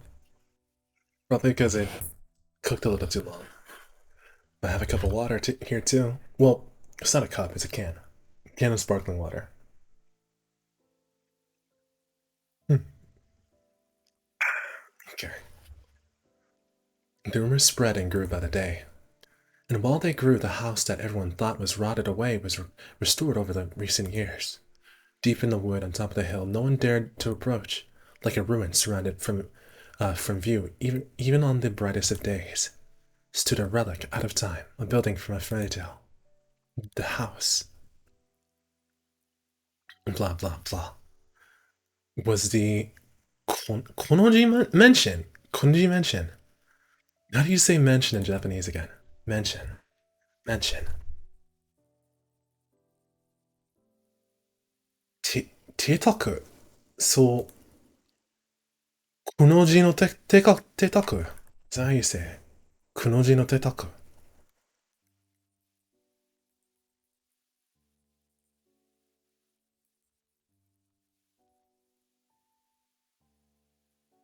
Ah, kojite. Kojite. Kojite. Kojite is how you say it. I like it better like that. Koji mentioned sounds it's kind of a mouthful a little bit. I don't like it. It's too much of a mouthful for me to actually like. Kojite. I'm gonna type that real quick, just for my own reference. Just for fun. Don't judge me. Kojite. Konjite. Konjite. Konjite. Have you ever wanted your own mansion? I don't want a mansion, but I'm just curious if anyone in chat has ever felt like they wanted something like that. I I'm not sure if I've ever fancied the idea before. Actually, not exactly. I usually think of the scale of like rooms and like having a nice room for this or a nice room for that.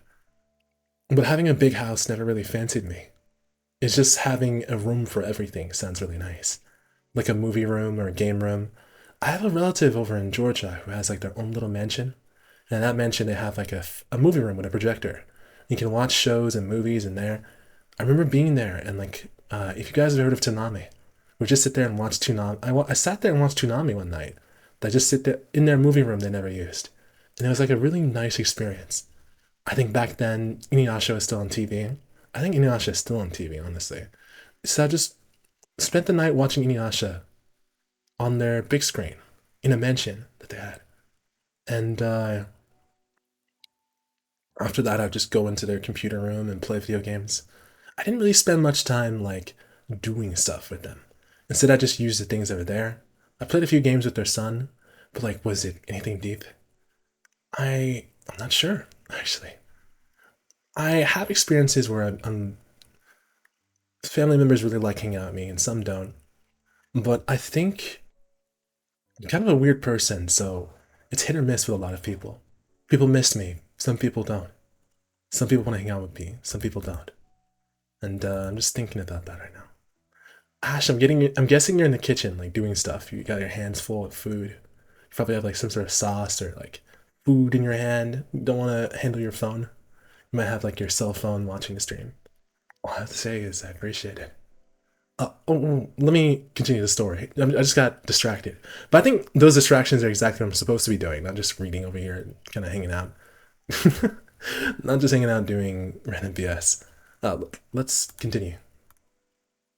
Everyone in town knew about this, the witch's house on the hill. It was an unabashed haunted house where Alko Izaki resided, for reasons known only to her. Now, needless to say, it was not really haunted.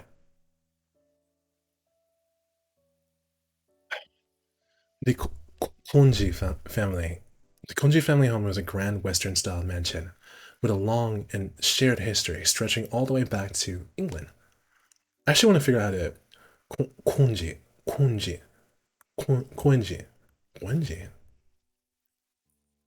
Let's figure out how to pronounce that. Because I'm stupid. I'm a little dumb. If you forgive me for being a little dumb, you could be pretty smart too. Well done. Koenji. Koenji. Like, oh, here we go. The Koenji family had a grand Western style mansion with a long and storied history, stretching all the way back to England. It was too small to be a dormitory, yet too big to be called a house. The main building contained as many as 3 normal houses worth of rooms and was surrounded by a large all-encompassing courtyard. The perimeter of the grounds was surrounded by high iron fence covered in thorny vines. There was also an annex next to the main building. Given such extravagance, it isn't no wonder that it inspired rumors. To the town residents, the mere existence of such a lavish and out-of-place mansion on top of the hill was cause for suspicion. Rumors, lies, and slander were prizes to be paid for fame. With only 2 loungers, it was hard to disagree with the perception that vampires must live here.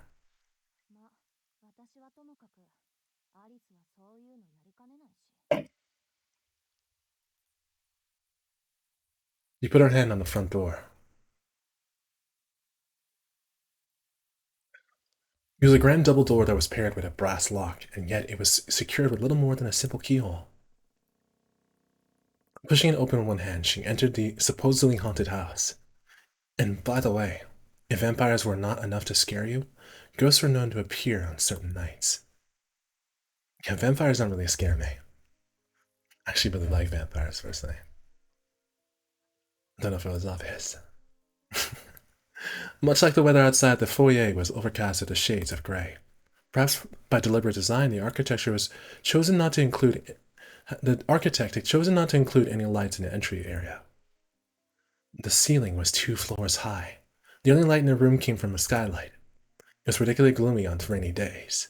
On moonless nights, it was like the world itself ceased to be. Akko decided the drawing room to the east would be the great place to rest. But knowing that she would not be able to relax until she changed clothes, she started up the stairs.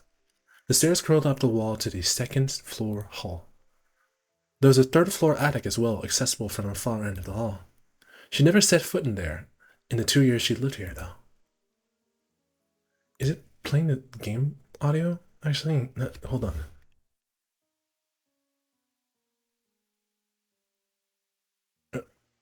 Just thought about it. I don't think it is. I'll fix it. So it should be playing this. So I'm just going to switch it to this. Okay. Then what I need to do is stop. Stop. Alright, from there, we're going to go ahead and switch it back to Holy Night. It should be playing the audio. Maybe the audio is too quiet. I don't want to increase the volume though, but I'll do it for you guys. Just for my own peace of mind too. I'm gonna see if I can fix up just a tad here. A lick of a difference. I don't know if it even knows it's playing audio. Okay, it's a little bit louder.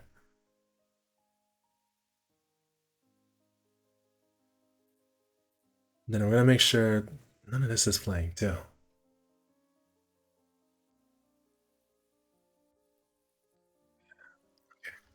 Sorry, drink more water. Water's so good. Water's so good. I wonder if I should play just everything. Like the whole shebang. No, I think that's a bad idea. My desktop has all sorts of things going on. Whatever I mean by that. Okay. Okay. Alright, I think it should be good. I'm gonna leave it like that for now. And hopefully something recognizable pops. So I can make sure everything's playing. The Quinji mansion was more or less divided into two wings, east and west. Alco had been given the entire east wing, but the two rooms were more than enough as far as she was concerned. She had no desire to open a door that would trap you inside a storybook world, or lead to an attic where it's only been used for storage for the last 5 years.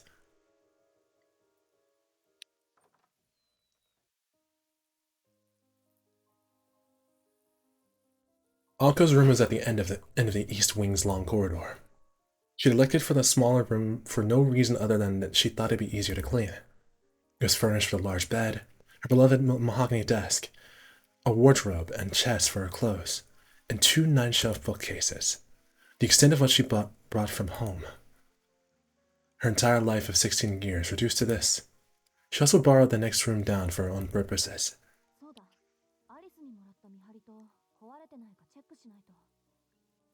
It's definitely working. Okay, it's definitely working. Fantastic.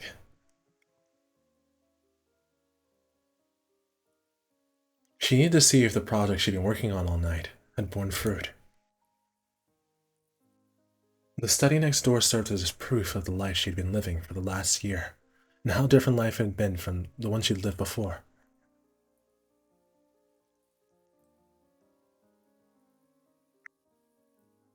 It was not a room for the person she had been. It was a room for the person she'd eventually become. A place of solitude that only she could enter, or so she thought.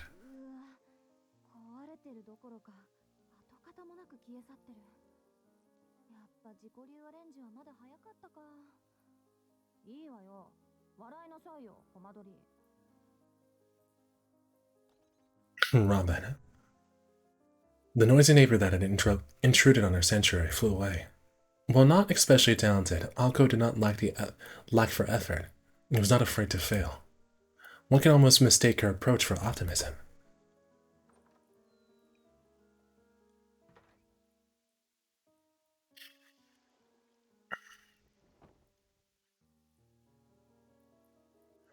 She changed out her uniform and returned to the first floor.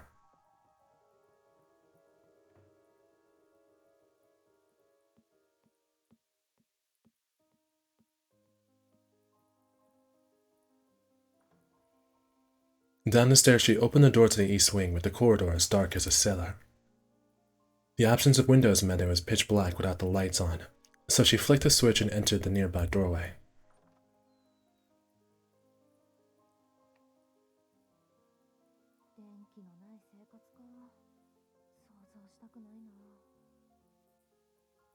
It had been her idea to update the drawing room. The walls were decorated with extravagant patterns, and around the room were large, majestic sofas and a luxurious Persian rug. Amidst it all, a 30-inch television that seems completely out of place. Not a big TV. I think this is definitely early 2000s, considering the TV. Maybe early 90s. Mid 90s? I don't know what year Alco exists, but I know it's in the past, but not long into the past. It stood looking over the other furniture like the emperor with no clothes. The mansion's owner would have been rather done with it, but to a commoner like Aiko, it was an essential commodity. They fought over its presence at first, but eventually came to an agreement, and now mutually enjoyed this modern comfort. I'm guessing that's Alice.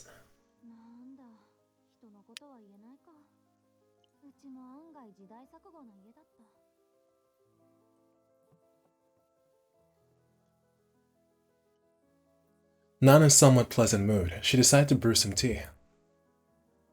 She boiled some water in the kitchen, prepared a teapot, and made herself some black tea.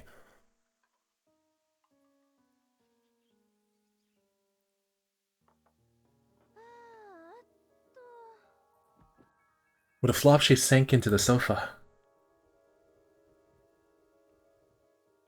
She took a sip of her tea, then another.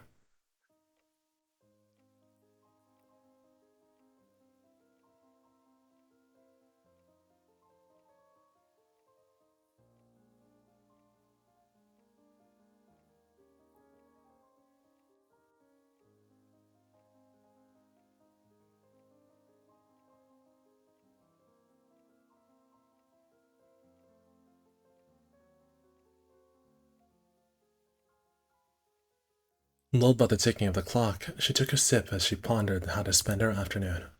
The sofa almost seemed inviting to her, and she sunk even further into a comforting embrace. Alco blearily opening her eyes as she lifted her body from the cushions.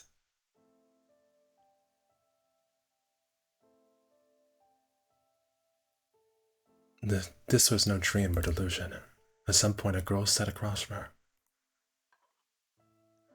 Not the least bit surprised, she reached for a teacup. But the tea within had gone completely cold.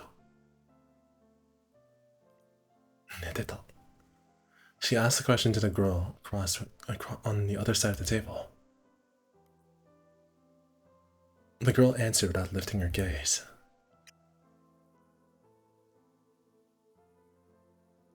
When silent, she could have been mistaken for a beautiful doll. The girl sitting on the opposite sofa was reading an old book. She had delicate limbs and pale white skin. Not a hint of humanity emanated from her melancholic aura. She had darker hair than Alco, and her icy eyes were focused on the pages in front of her. Her clothes resembled that of a nun, but were actually her school uniform. In Alco's humble opinion, the gloominess suited her. She evoked something out of a painting. There was something unreal about her, as if she was frozen in time. The white of her gently arched neck was so lovely that even Alco found herself enchanted by it. The girl was one of the haunted house's 2 residences. Her name was Alice Koneji, and she was the same age as Alco.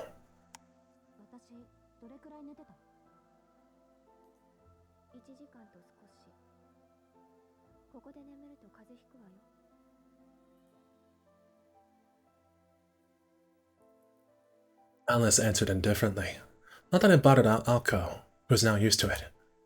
She looked at the clock on the wall and saw it was already 7. She'd been asleep for 2 hours. The day had been rough on her, and she'd slept little the night before, so it's no surprise that she dozed off as long as she did.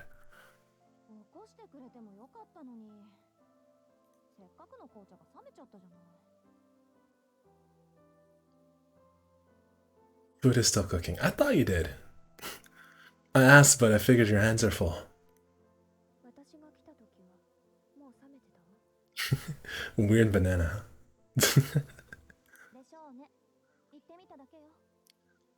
I'm not sure if I can use that nickname like your friend does. Weird banana.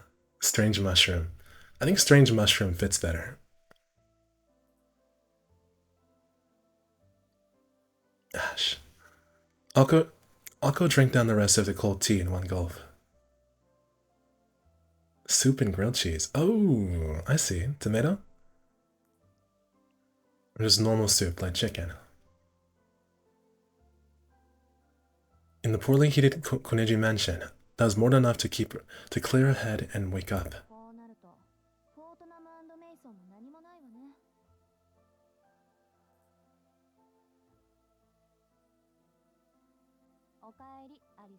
Chicken tortilla soup? Chicken tortilla soup. That's good, that's good.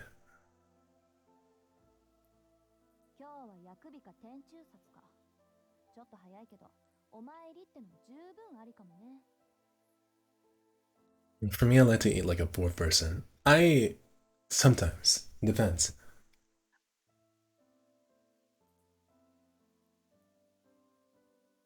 Or let me say it this way, I'm really bad at making soup. I don't know how to make soup taste good. それで何があったの？ After 2 years together, they knew each other quite well.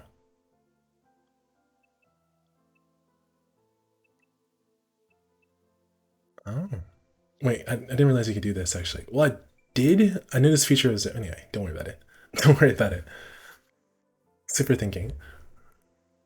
Alko had one way of asking questions, and Alice had another. Alice asked without raising her head, and Alko gave the details. まず謝らなくちゃいけない。昨日徹夜で完成させた例のあれ、意味がなくなっちゃったのよ。ちょっと目を離した隙に沸騰しすぎて壊れちゃったみたい。そうならないよう循環のコードを2、3本外したり縫合したりしたんだけど。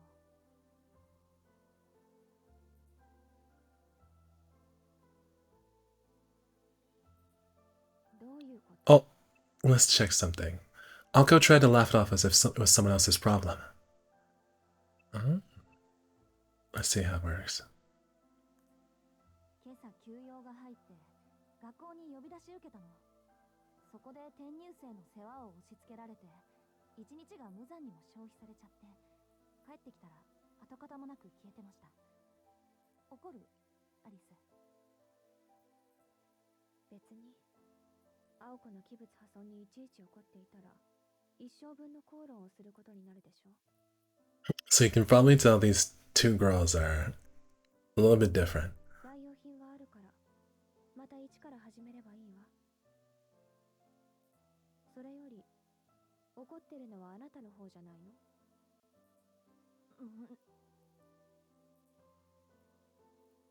？Alice was very much on point today. It was true that despite the outward appearances, Alko was seething with frustration. That aside, この転入生っていうのがひどくずれててね。すごい山奥で暮らしてたらしくて、こっちの常識が通じないんだから。三問以下いって言葉があるけど、あれって本当のことなのね、アリス。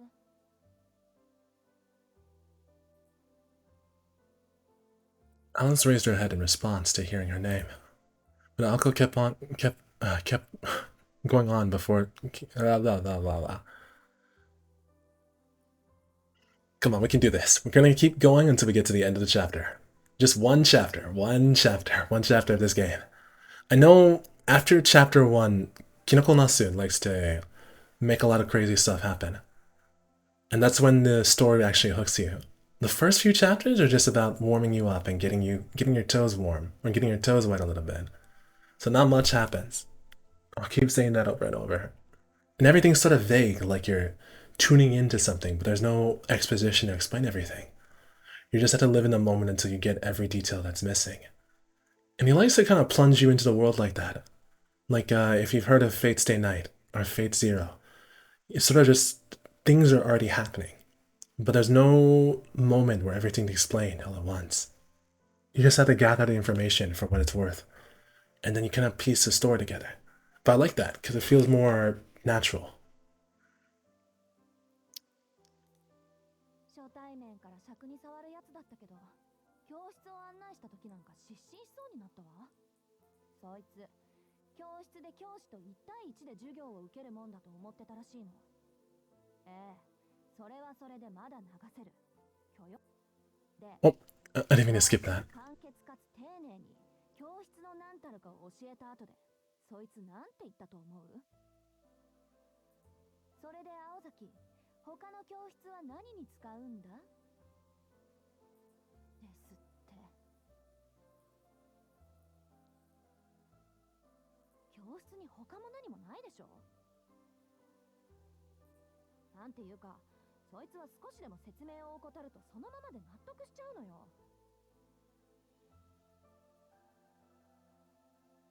何も疑問に思わないというか、想像力が欠如してるっていうか、想像することに慣れてないっていうか。That's a good way to describe him. Lacking imagination or never using it. まあ、一度言ったことはちゃんと分かってるっぽいから、バカってわけじゃないんだけど。あなたが人を批評するのは珍しいわね。そういうダメな人、気にするたちだったの？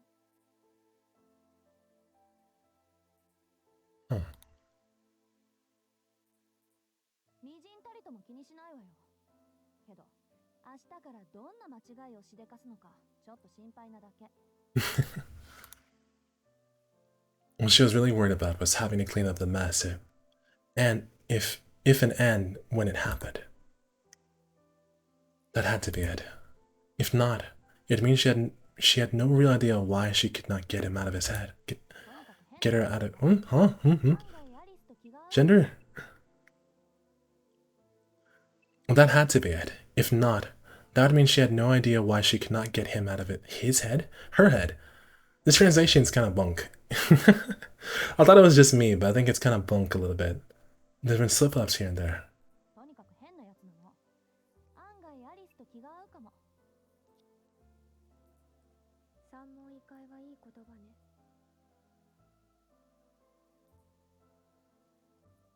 But from her eyes, it's clear that the question of whether they would get along was irrelevant, given that they would never meet in the first place. Akko gave a non-committal response. ところでアリス、さっきから何読んでるの？霊的進化論の二次創造。Saki. スピリチュアルダイアリのまがいもの。ああ、スウェーデンボリー。そんなの今更読んでも仕方ないんじゃない？新書なら退屈だけど、これは偽書だから。彼の欠点と長所を劇的に褒め上げている。よくできた冒険小説のようよ。立ちはだかる秘密組織の名前がカントとか気が利いているわ。筆跡はあなたのおじいさんのものだけど。へえ、あの人そういう趣味まであったんだ。割とユーモアがあったのね。惜しい人を亡くしたわ。Alko seemed nostalgic over her now deceased grandfather. あなたのおじいさん、夏に頼りをくれたけど。よしてよ、死んだものと考えたいのに。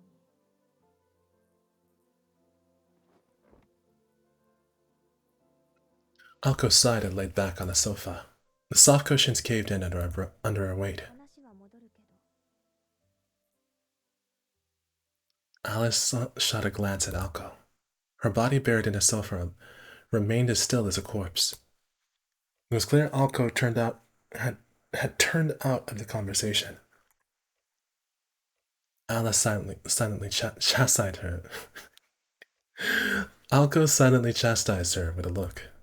The more she thought about it, the less important the events of the day seemed to become. If she ignored Alice, the conversation would end there. They would eventually get up and leave today's mistake unresolved for another day. However, that's not the kind of person Alko Awazaki was. She asked, still laying down. だから反省してるって。学校優先は一人前になってからでしょ。ならいいけど。The coldness in her voice made Alko gnash her teeth. She knew that what Alice wanted to say. She knew better than anyone. So she's not a full-fledged mage yet. You can see here, this is a magic family. It looks like Alko kind of sucks. That'd be the best words to use. She knew what Alice wanted to say. She knew better than anyone. The veneer she wore for school was different than the way she lived at home. While it could be called hiding in plain sight, Alice thought it was silly. When the silence told her was,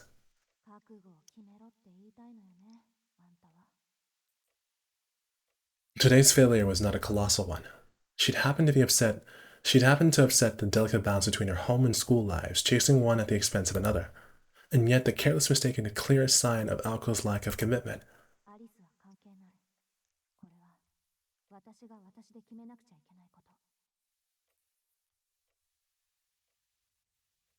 She'd only known for sure for the last year and a half. But she'd had a hunch for as long as she can remember. Make the choice and the day will come. It was little wonder that her morals and conscience had been stripped away. Alko pushed herself back up. She had met Alice's cold beauty and wordless gaze. Okay, Alice. 来週中に決着をつけよう。それでいいんでしょ？ええ、青子がいいなら。Alko could not help but shake her head, feeling that she was hearing something similar for the second time that day.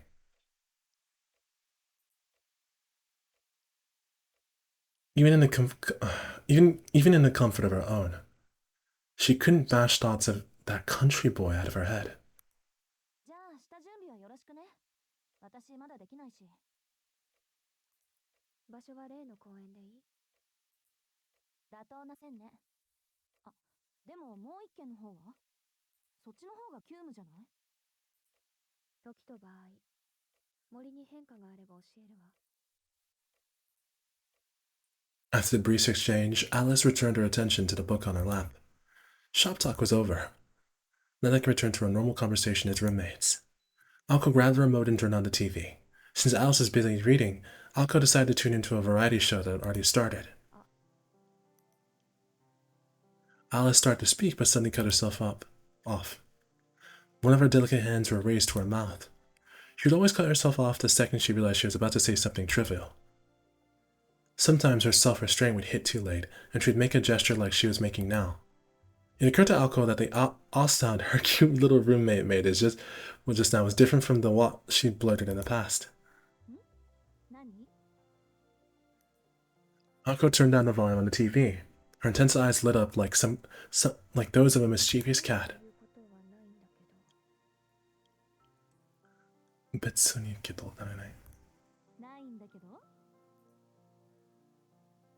Alice looked away bashfully, not knowing if she should bring it up or not. It was times like these that her expressions carried a real warmth and surprising charm. If he could see her in this moment, Alice's father would have committed her name, would have to admit that her name suited her perfectly.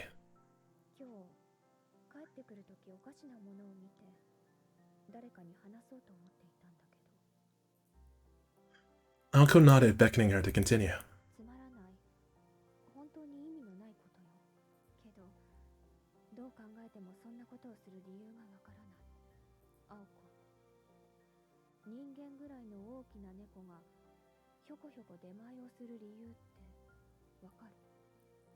I think... Huh? Alko, do you have any idea why a man-sized cat would be riding around town delivering meals to people? I think that's Sojiro. That's Sojiro. For a second, Alko thought Alice was trying and failing miserably to make a joke again. One might think that about anyone, really, but she seemed completely serious. Even if Alice's sense of humor fell flat on Alko, this story already sounded more fanciful than Alice's usual attempts at jokes. Alko concluded that her roommate was talking about something that she'd already seen.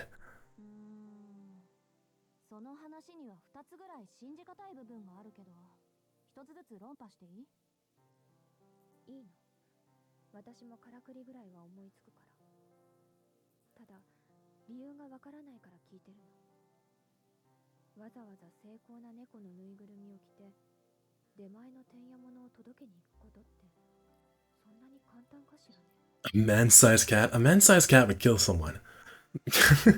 A man-sized cat can't be trusted. I think that's Sojiro in a cat costume.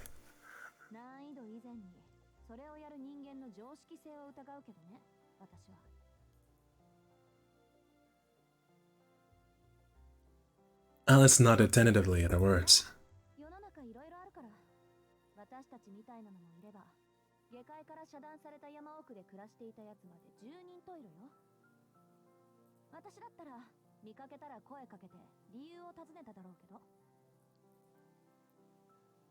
Alice's gaze drifted at that.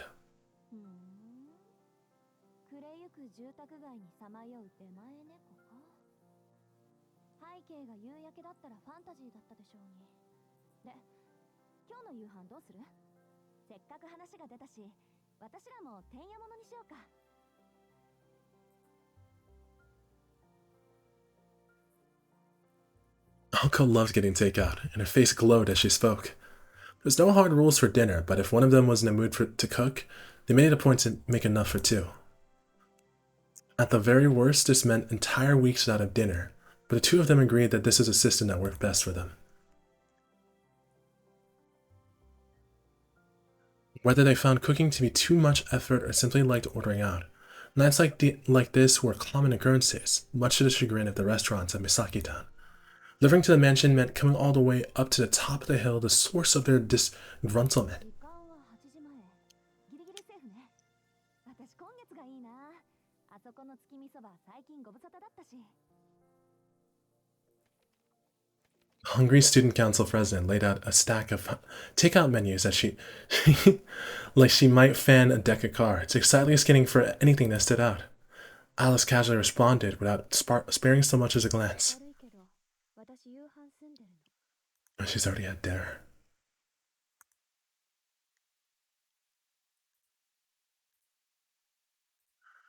With those words, Alco froze.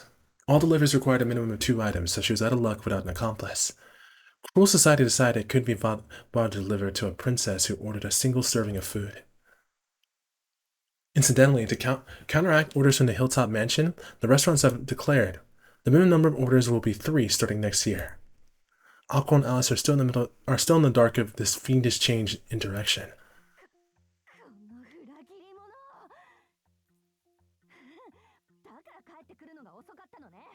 帰宅部、学校までバス徒歩込みで片道20分のあんたがなんで5時以降に帰ってくんのか考えるべきだったわ。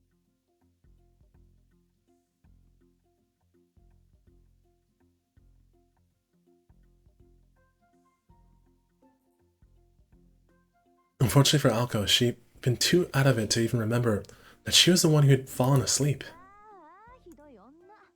そういう時は残された一人のた I め want to hear more about this cat, actually. They got distracted. だったのに。 I'm actually distracted now. Admittedly. Just a little bit.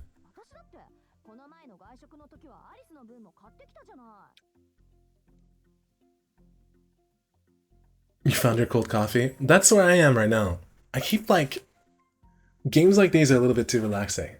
I need something to like spark me out of like whatever funk I'm in right now. But I'm happy because like I think it's good to just take a nap and sleep and like rest whenever you need to. And that's very important for, you know, staying healthy, blah blah blah. Whatever you'd say about health and everything. But I'm so tired. I'm so tired. I'm so tired. I'm so tired. I'm so tired. I'm so tired. Oh, what are they? I don't want to fall asleep. I wonder if I can get away with like a... This is a weird stream idea, but I wonder if I could get away with like a sleep stream. Just keep the mic open and just kind of lay in bed and like chat and stuff like that. How would I read chat though? And then like, what would I do to show that I'm sleeping? Do I snore into the mic? Do I... there's a lot of weird things I could do. Random ideas. Random ideas. Bad ideas. But I like bad ideas. Bad ideas are precursors to good ideas. Squeeze me. Oh dear. You're fun to talk to, Ash. It's kind of dangerous.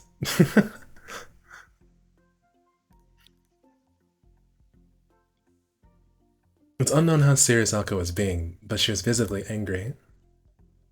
She had already woken up hungry that morning, but from time to time she was called into school until now, and she's consumed nothing but tea. It's a small miracle her stomach wasn't growling.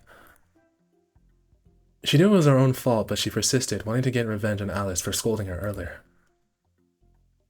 この前ってあれのこと？あなたが都心に出向いた時、夕食にお寿司を食べてきたのに、お土産はなぜかコンビニエンスストアのビニール袋だったって話。 Alco had kicked a hornet's nest. 何よ、買ってこないよりはマシでしょ。真実は時に隠蔽すべきね。 Alice's icy gaze pierced right through her. Alco certainly crossed a line by going on and on about how sushi circled around the restaurant while Alice ate her convenience store meal. But new things fascinated her, so she couldn't contain her curiosity towards the conveyor belt sushi shops that started popping up at the time. That were nothing short of miraculous. Or they were nothing short of miraculous. Even honesty can be a sin given the right circumstances. Oh, ain't that the truth? You might not know this, but I'm kind of a yapper, TBH. When I'm comfortable with someone or if I want to like get to know them, my strategy usually to get to know someone is just to yap about everything I can yap about safely. So it's kind of calculated, but I just talk about everything. Like, I have issues not being able to keep secrets, but I know which secrets are actually sensitive. So if something's sensitive, I won't say anything about it at all. But I think because of how I act, a lot of people think I'm sort of loose-lipped, and I don't think that's like a good look exactly. Someone who can't keep secrets. But that's just an observation of myself, really. I tend to just yap about anything that won't matter, because if I feel like the subject doesn't affect the other person, it's safe to talk about. But I won't talk about anything weird in these streams here, because these are still going on YouTube. These are still going on YouTube, technically. So I have to be careful. Just a little bit careful.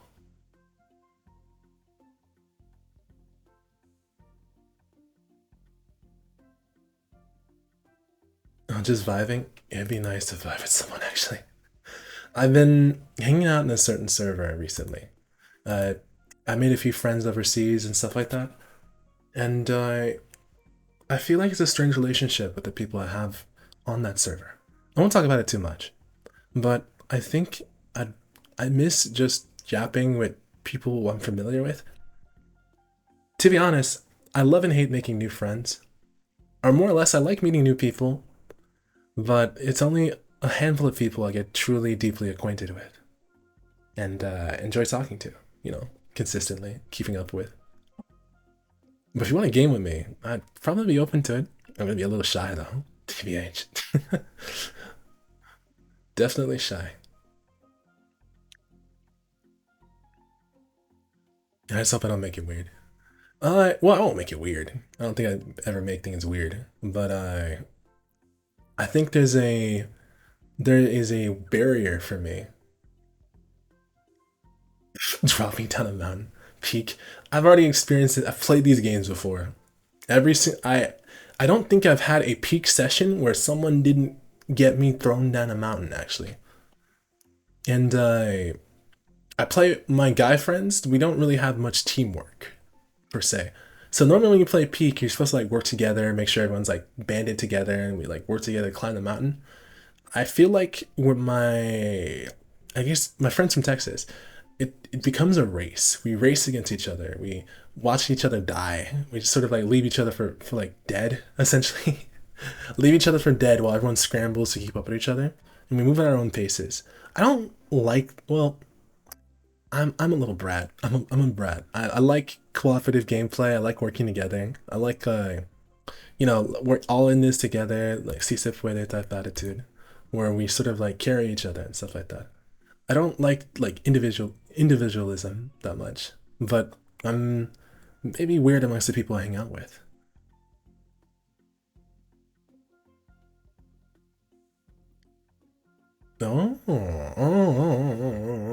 I see. I think I like your playstyle then. Just, you need a little bit, you need a splash of teamwork while you're trying to climb a mountain, You need a little bit of a splash of teamwork at the very least. More than a splash, I'll say. I'll play Peak. I have a few friends I wanted to play. Well, including you, I have a few friends I wanted to play with too. But I've been sort of neglecting them because of my mono-directionness, if that makes sense. I tend to when I'm focused on someone, I tend to hyper-focus on them, and that's the only person I want to spend time with, if that makes sense. And I've had friends who I suddenly just spend every single day with, every single day doing different things together. Like we've suddenly become family, and like I've done things like my friend was out, and I just like walked into his house, and I was just sitting there on his computer. And I got home, and I'm just like, hey, and it's like, how are you in the house? Like, oh, the door was open, so I just kind of walked in and just like, hey, don't do that. But that's me in high school. But I tend to be very when I like a person, I try to like break down every barrier possible, and I kind of speed through it, bashing each wall and door I can until I get as close as possible as I can. And then I sort of enjoy that sort of closeness until I get sick of it. And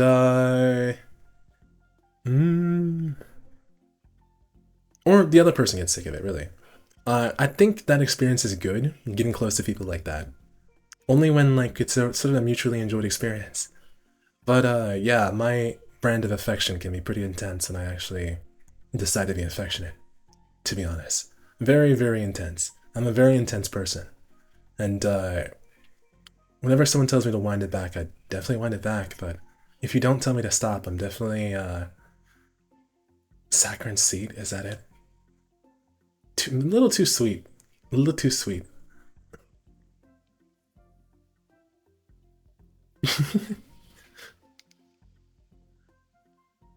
I'm glad to hear that. I'm definitely glad to hear that.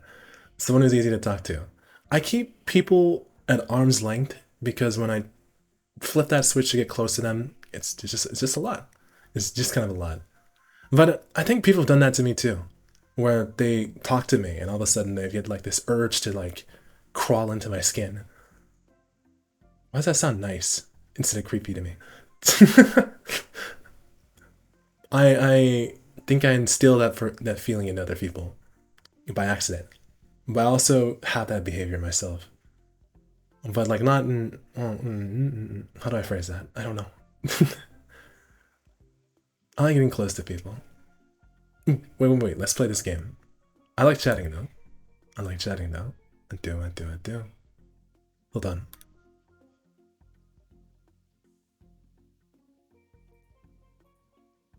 わかった。わかりました。じゃあ今回のは前のと帳消しってことでいいわね。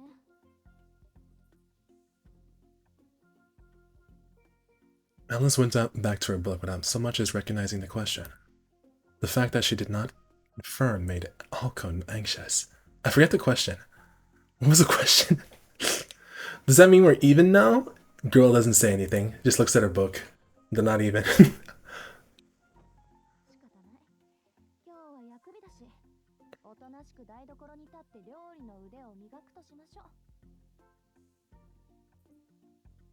She stood up announcing her intent to no one in particular.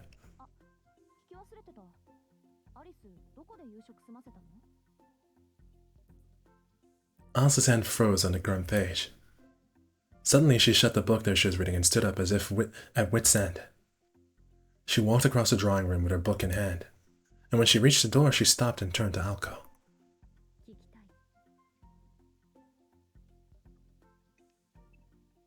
What was the question again? Maybe I have ADHD too. Where did you end up eating anyway? Gets up suddenly and runs away. Why?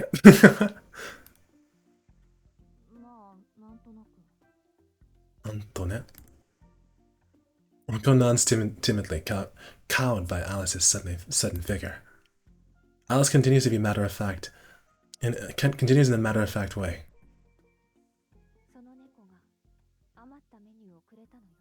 The cat gave me one of his leftover deliveries. She got free food from... she got free food from our guy. And with that brief response, she left the room. Sojiro-kun. Wait, chapter 1 complete! We did it!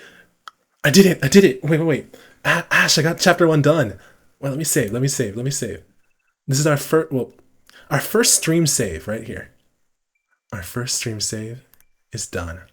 We actually got it done. I don't know why I saved on page 106 for...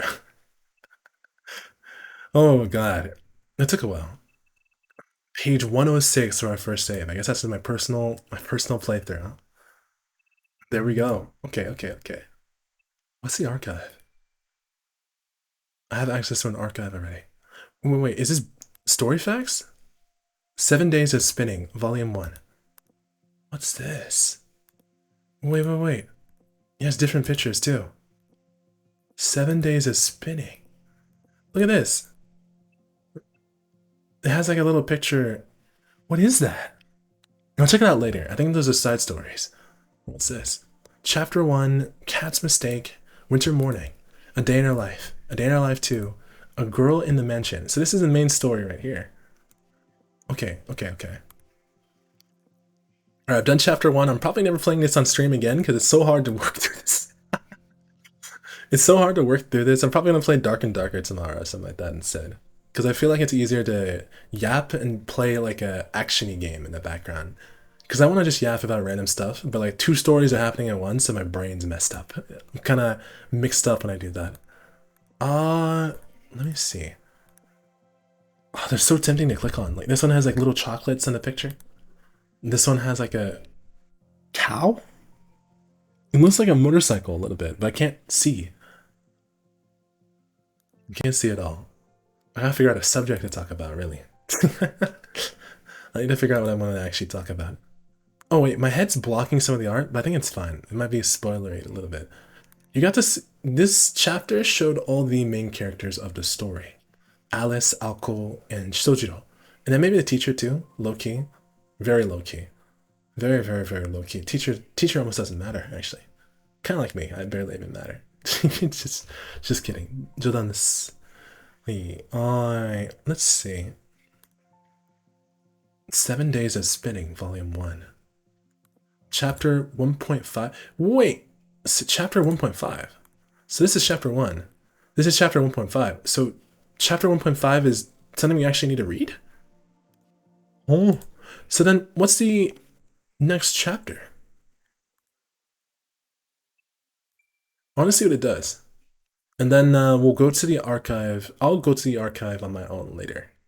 It just goes to chapter 2. So I can read chapter 1.5 on my own time later. Oh, that's for me. I like that. I like stuff for me. I like stuff for me. The little happening of last night. Okay, I think that's it for me. This recording is eating the little space I have on my computer. But I'm going to go set this up, upload on YouTube so I can slothfully yap into... I still want to keep a record of everything I'm doing. But, oh dear. I definitely don't look at my VODs after I'm done with them. Ooh, let's wrap up that. I'm gonna close the game. Closing the game. I'm bringing back chat, closing the game. I'm gonna set everything up. Take me a moment. Yukiri. Ganbarimasu. Well, hold on. Alright, there's a chat box. It's visible again. It should be visible again. Where are you, chat box? Chat box? You know what? The chat box will pop up later. Chat box can do whatever it wants. It can pop up when it wants to. Oh wait, I'm gonna do a test. Alright, it should pop. It's not popping. Oh, it's there. It's right there. Okay, cool. Fantastic. And then we're gonna no, that's the way it should be. I guess chat box clears itself when I turn it invisible. Like, watch this. After I turn it invisible, it just clears itself and it does, all the logs disappear. What a bratty chat box. Well, it's not bratty, but I think that's a word I want to use. That'd be weird. Okay, but I'm weird. It's okay. It's all okay. I'm gonna go to the live stream now. Or live scene. The just chatting screen. Let's see. Oh wait, I want to change something. Hold on. Oop. Does this work? Ooh, that's weird. Wait, hold on. Okay, there we go. Playing with this a little bit. Alright. Playing with this just a little bit. I'm gonna go ahead and wrap up the stream for now. I'm sleepy and not sleepy. But I want to play this game in celebration of the movie. I think it's kind of too much of a slow burn to actually play on stream. I'd be ambitious to actually do that. I'm going to think about it a little bit, but I'm going to try to not actually skip stream tomorrow. I think me streaming tomorrow is going to hinge on me sleeping at an appropriate time. I need to sleep at an appropriate time, and then maybe it will happen.